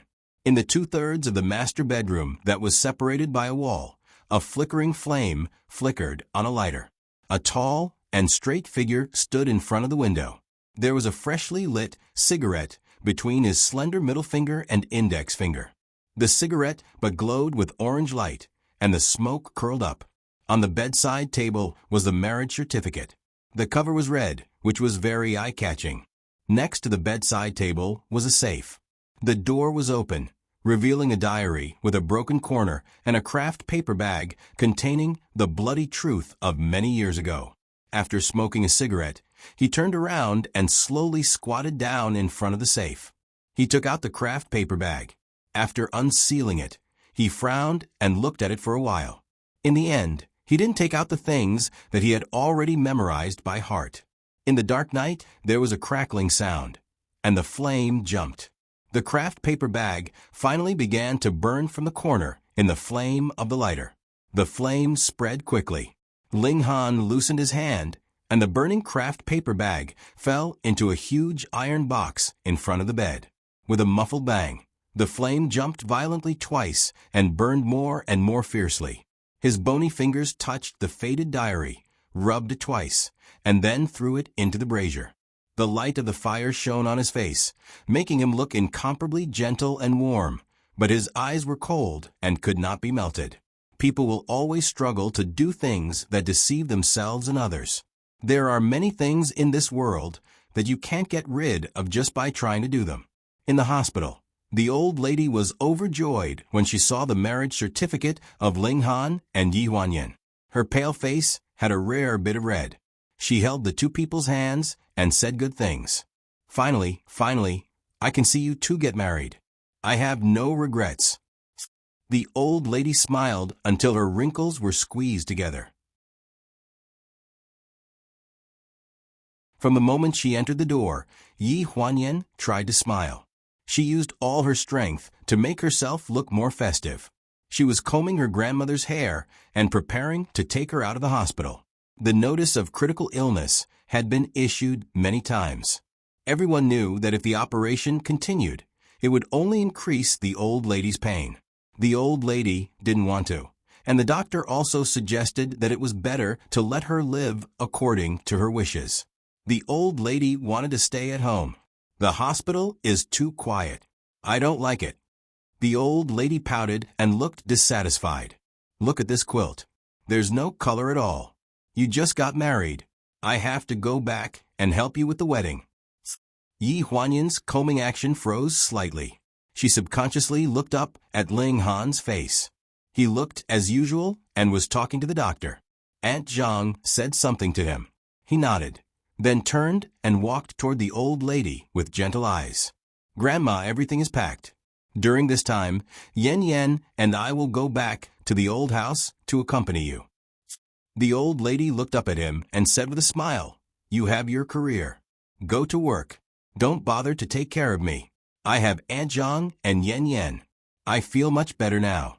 I can still hold my great-grandchildren. In the ward, everyone laughed. Even the doctor laughed sincerely for 10 minutes. No matter what emotions others had, Yi Huanyan didn't care. From the beginning to the end, she only cared about one person's emotions. Why was he frowning? Why was he in a daze? Why was he angry? Why was he upset? She thought too much, but the more she thought, the more she didn't understand. In the old house of the Ling family, Yi Huanyan was supported by a servant as soon as she got out of the car. Before she could see the scene in front of her clearly, the crackling sound of firecrackers suddenly exploded. She was so shocked that she staggered and covered her ears for a long time before she came back to her senses. After the firecrackers finished, a cloud of smoke curled up. The big red word 11 and the red silk decorations on the old house became clearer and clearer. It was more festive than the new year. Yi Huanyan stared blankly and turned around in surprise. The old lady was supported by Aunt Zhang and looked at the two people beside her with a smile. I know you are busy, but the wedding can't be missed.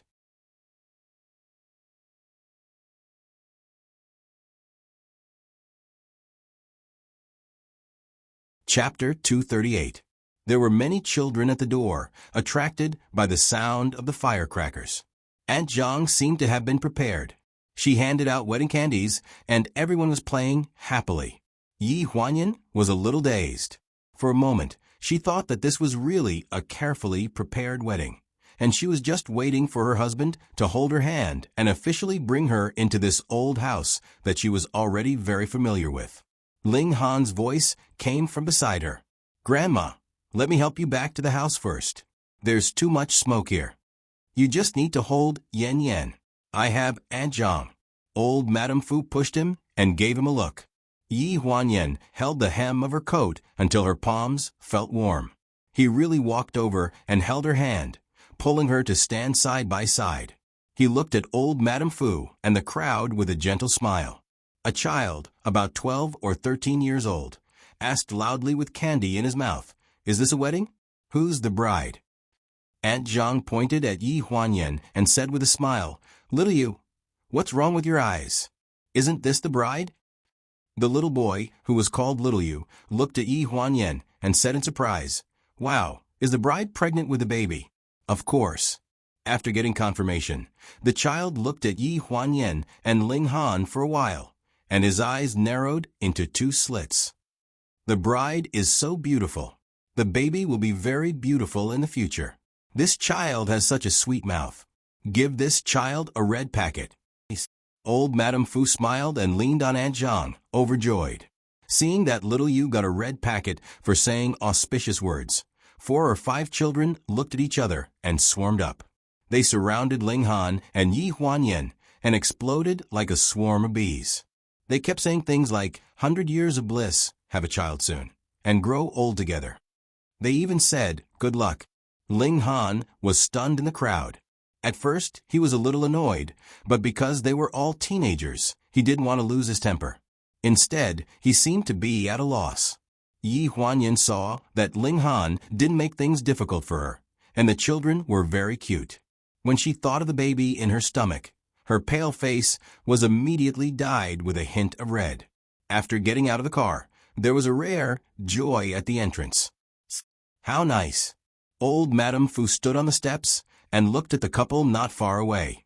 The more she looked, the happier she became. Before the new year, she had already asked Aunt Zhang to start preparing for the wedding. She was just waiting for the 2 children to agree.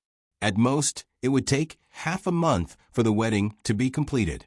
However, no matter how much she planned, she didn't expect that after Yan Yan went to prison, her body couldn't take it anymore.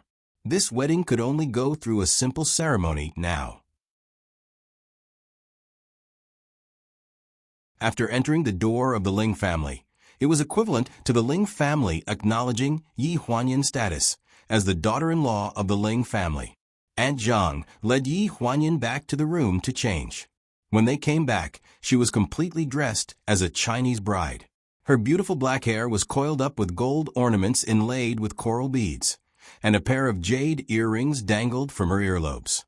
She was wearing a bright red Chinese-style coat, and an expensive piece of nephrite jade was tied around her waist. Her green tassels swayed slightly as she walked, and on her feet was a pair of delicate peony embroidered shoes. Her entire outfit was personally chosen by the old lady. Ling Han stood at the entrance of the courtyard. He was already impatient from waiting. When he looked up, he saw Yi Huanyan walking over in this outfit. Her footsteps were light, and her accessories jingled. In addition to her gentle temperament, there was no one more suitable for this Chinese wedding outfit than her. Aunt Zhang saw it clearly from the side. She memorized the absent-minded look in Ling Han's eyes. She planned to secretly tell old Madame Fu later. Young master, why don't you hurry up and pull Yan Yan? Old Madame Fu is waiting for the 2 of you to serve tea. Aunt Zhang reminded him. Then she went to the front hall, first with a smile. Ling Han instantly returned to his senses. He frowned slightly and said in a deep voice, "It's just a wedding. Is there a need to dress like this?" Yi Huanyan's face darkened a little. She pursed her lips tightly and didn't say anything. A strong tug on her wrist made her stagger. Before she could steady herself, she heard him impatiently urge her. "Why aren't you leaving? Who are you standing here for?" The front hall was decorated with lanterns and colored banners. The windows were pasted with large red flowers with the word "She" on them. Old Madame Fu was sitting in an armchair. She had also changed into a dark red qipao and a gray fur vest. Her entire person was elegant and elegant. One look, and one could tell that she was from a prestigious family. She even put on makeup, which was rare, to cover up some of her gray complexion. When she saw Ling Han holding Yi Huanyan's hand enter, a smile suddenly appeared on her face. She looked at the 2 of them and said regretfully, "Originally, there was a set of men's clothes. Unfortunately, it was too late when I chose the style. The tailor wasn't done yet. What a pity." Ling Han had changed his clothes before entering the door. He had a respectful appearance. When he heard that, he said indifferently, "During a wedding, people usually only look at the bride. The groom's presence is not high. You don't have to worry about it. Her clothes add up to at least 1,000,000 yuan, right? She has earned enough attention. Wasn't that right?" Just the golden hairpin hair buyao from Linfeng House and the Hechin jade pendant on her waist already cost more than 1,000,000 yuan. Not to mention the Chinese wedding dress that was handmade by Lanjiang's 100 Years Embroidery House. The old madam glared at Ling Han. Where did the attention come from? Yen Yen didn't even have a guest when she married you. This is my biggest regret now. Not to mention 1,000,000 yuan. Even if it was 10 million yuan, I would still be willing. You brat, don't take it for granted. Ling Han lowered his eyes. Yes, it's your money, anyway. I won't lose anything. You sure know how to plan, brat. The old madam laughed. Everyone in the room also laughed, and the atmosphere in the room became more lively. Seeing that he was still in the mood to joke, Yi Huanyan couldn't help but feel a little comforted. She also tried to make herself believe that he was not so unwilling to marry her. While they were talking, Aunt Zhang had already brought the blue and white porcelain teacups and a tray over and handed them to the two of them. Yi Huanyan held the teacup and knelt on the soft cushion in front of the old madam. She whispered, "Grandma, have some tea." After the old madam drank the tea, she pulled out a bulging red packet from under the chair and stuffed it into her hands. She smiled very kindly. "Good child, quickly get up." Ling Han also served the tea, took the red packet, and stood side by side with Yi Huanyan. "Grandma, don't make it too complicated. The doctor said that you still need to rest more." Ling Han guessed that there was more to come, so he reminded the old madam to rest. The old madam raised her hand to signal that he didn't need to say anything. Then she looked at the door and coughed twice. A trace of sadness appeared in her eyes. "Have you invited them all?" Aunt Zhang nodded. She looked at the door and saw a figure in the distance. "Old Zhang is here." Yi Huanyan looked at the door in confusion. When she saw the things in the hands of Uncle Zhang and the servant behind him, the blood drained from her face. "It's a big day. You two should also serve tea to your parents." The old madam's voice echoed in her mind again and again. Yi Huanyan only felt a buzz, and her mind was in chaos.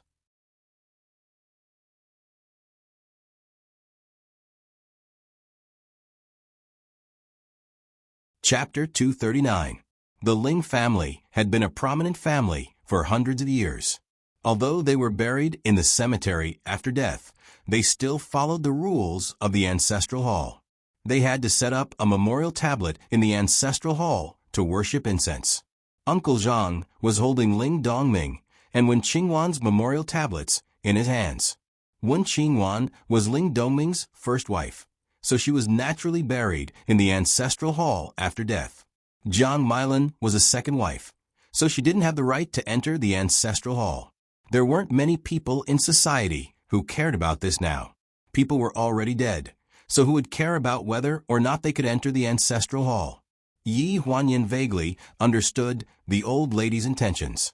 A chill ran through her body, and her hands and feet turned cold.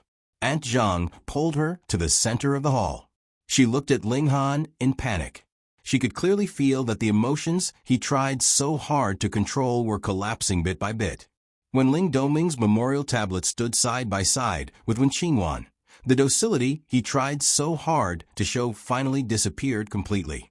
Grandma didn't know the inside story. When she saw the memorial tablet, she sighed. "Dongming is my only son." When Qingwan was alive, although her personality was a little too cold, she left the Ling family's only heir. She was a good mother. She didn't do anything wrong in all these years in the Ling family. It's just that she left at a young age. Fortunately, there was Milan later on, who gave me a lot of comfort. It was a pity. Aunt Zhang comforted her, and the sadness in the old lady's eyes dissipated a little. Fortunately, Yen Yen will be family with us in the future. They will be happy to know in the netherworld. Yi Huanyan didn't dare to move as she looked at Ling Han. Her face was as pale as paper. Aunt Zhang stuffed the teacup into her hands and asked her to serve Wen Qingwan. "What right do you have to serve her?" Ling Han's cold voice resounded in the hall, shocking everyone in the hall into silence. Not a single sound could be heard. Yi Huanyan's body was cold. She didn't know what to do with the teacup in her hand. The old lady was stunned for a few seconds. She looked at Ling Han angrily. "What are you saying? Is this right? How is she not qualified? She's already your wife. Shouldn't she serve tea to your mother-in-law?" Ling Han didn't respond. His cold gaze swept over Yi Huanyan's face, chilling her to the core. Do you think I'm qualified or not? Yi Huanyan? Yi Huanyan held the teacup. Even though the teacup was hot, she still felt cold all over. She gritted her teeth, and the corners of her eyes were all red. Even though her heart was full of devastation, she still forced herself to speak. Han, we are getting married today. Don't make Grandma angry. Grandma held onto the armchair and looked at Ling Han. She said angrily, What do you mean? What are the two of you doing? Yan Yan is already the daughter-in-law of the Ling family. It is natural for her to serve tea to her mother-in-law. Why are you making a fuss? Are you trying to anger me to death? Ling Han looked at the old lady and said word by word, Grandma, I can promise you anything. I can promise you anything except for this. Why not? The old lady was so angry that her blood boiled.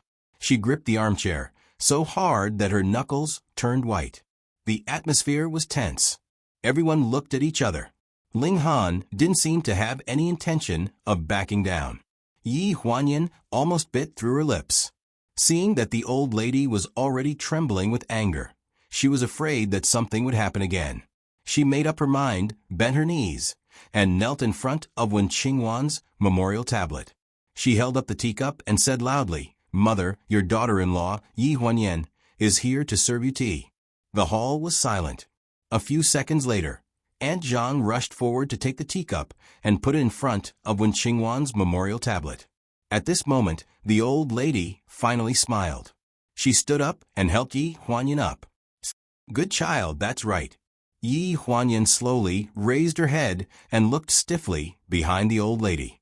That pair of cold eyes had already infused all the coldness and hostility in his body into her body. It was as if in the next second, as long as the old lady left, he would eat her alive. She clearly saw his lips move twice and vaguely said, You're looking for death.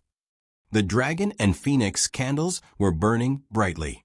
The bright red double happiness candles covered the windows.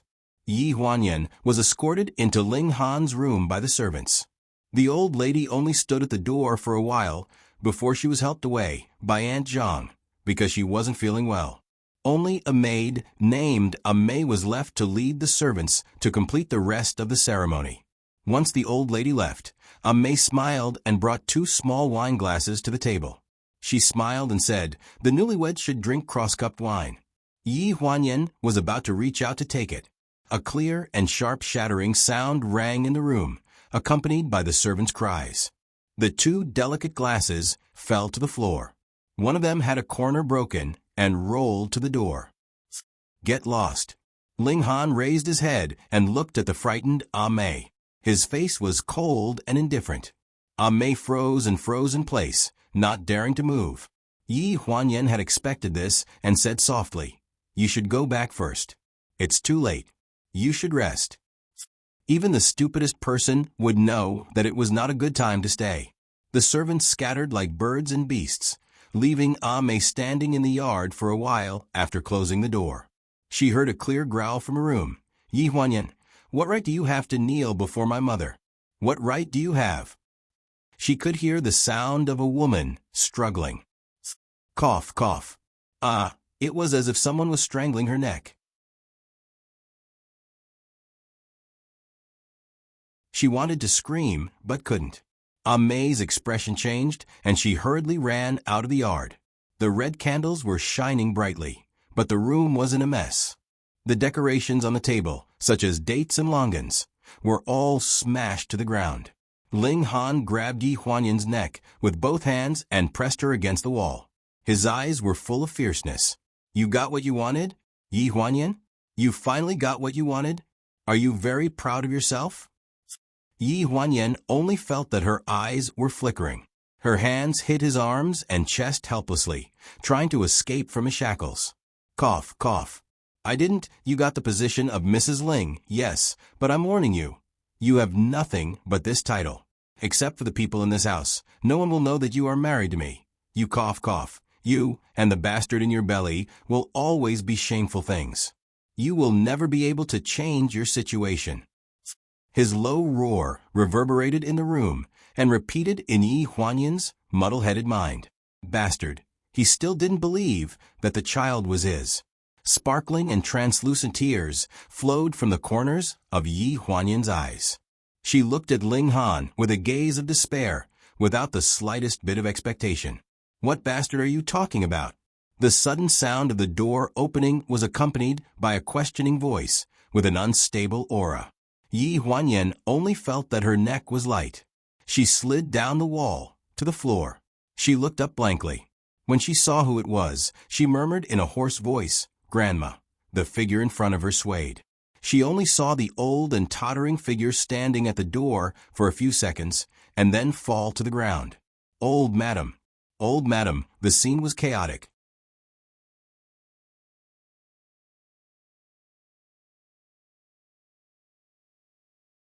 Chapter 240. In the hospital. The red light in front of the operating room was always on. An eye-catching figure in bright red stood in the corridor. Yi Huanyan didn't even have time to change out of her wedding dress before she followed him to the hospital. Ling Han stood at the door of the operating room, his whole body cold. The reason for all of this was because the old lady had overheard the words bastard. It was her fault. Everything was her fault. From the beginning to the end. Ling Han didn't say a word to her. He didn't even have time to look at her. If it weren't for Aunt Zhang accompanying her, Yi Huanyan wouldn't even have the strength to stand. The corridor was very quiet. No one spoke. 2 maids and Auntie Zhang walked in. Everyone's eyes were red. After the 2-hour operation, the bed was pushed out of the operating room. The old lady's eyes were tightly shut. Ling Han quickly followed, but was pushed away by the doctor. When the patient wakes up, we'll let you know. Go through the hospitalization procedures first. After saying this, the doctor hesitated for a moment and sighed. The old lady doesn't have many days left. You should be prepared. I'm afraid it's only a few days. Ling Han's face was gloomy. He grabbed the doctor's collar. What did you say? Isn't there still a month left? The doctor was pulled to the chest by him. His feet were almost off the ground. No matter how hard he struggled, he couldn't break free. His eyes were full of horror.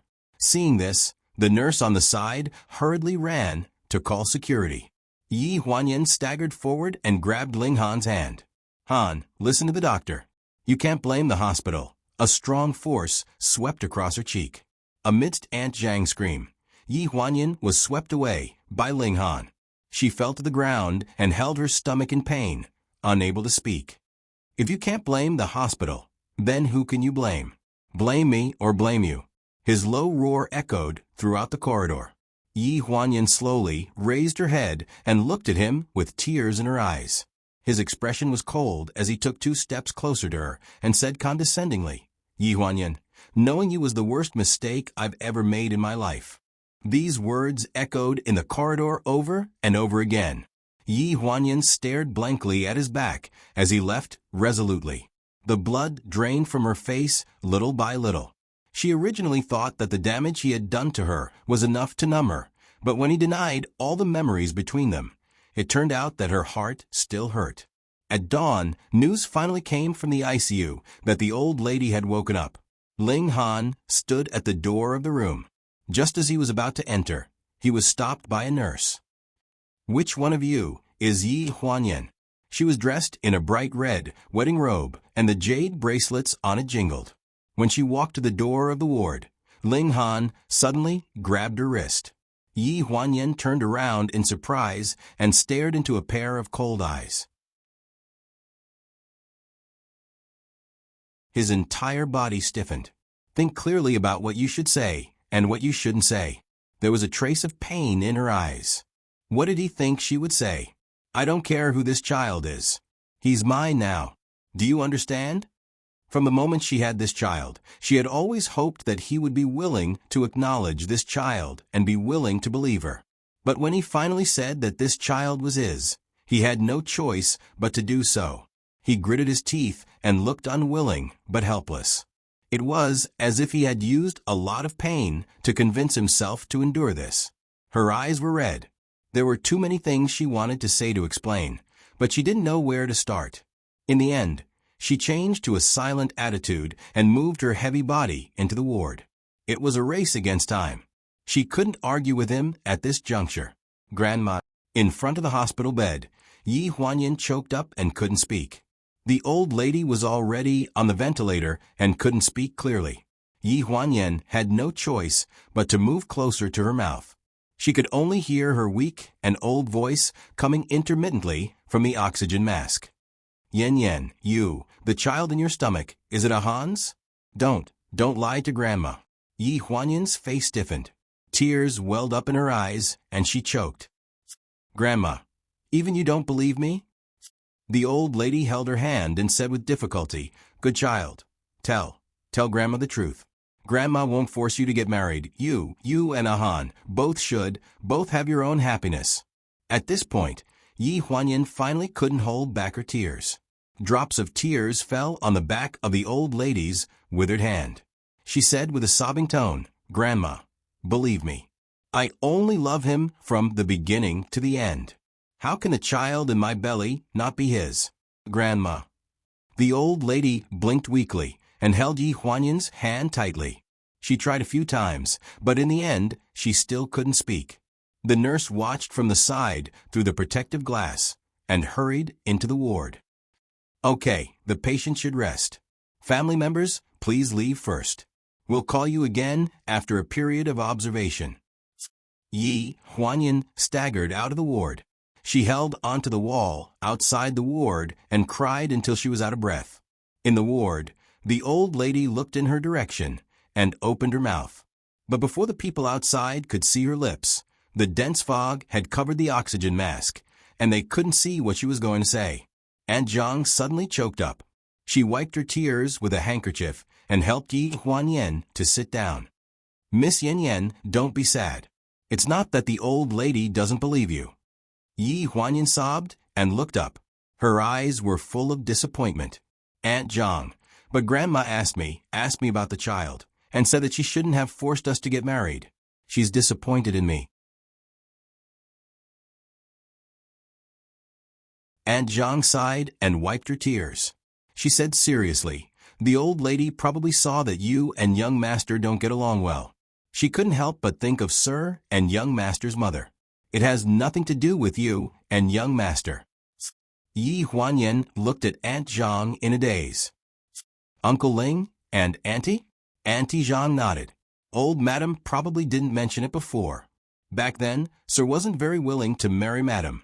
But at that time, old master had just left, and the Ling family's business was facing some difficulties. For the sake of business, and also because old Madam saw Madam and thought that she was good, she took the initiative to decide on their marriage. In the following 10 years, the couple lived together in harmony. Unfortunately, there was always a lot of awkwardness and estrangement between them. Wen Qingwan was the daughter of a rich family and the youngest daughter of the one family. She was spoiled since she was young and didn't know much about the ways of the world. Therefore, after marrying into the Ling family, she didn't get along well with the old lady. Not long after the marriage, she took the initiative to move out of the old mansion. Because of this, the old lady was angry with her for several years. She didn't want to see her during the holidays. During those years, the old lady saw that her son was not living a happy life. Even though Huan Yu's business was flourishing, the smile on her son's face was getting fewer and fewer. Wen Qingwan had a sensitive personality and liked to keep things to herself. After a while, her health deteriorated. Hence, Ling Han only finished junior high school in the country and was sent abroad early to study with Wen Qingwan's sister in the family.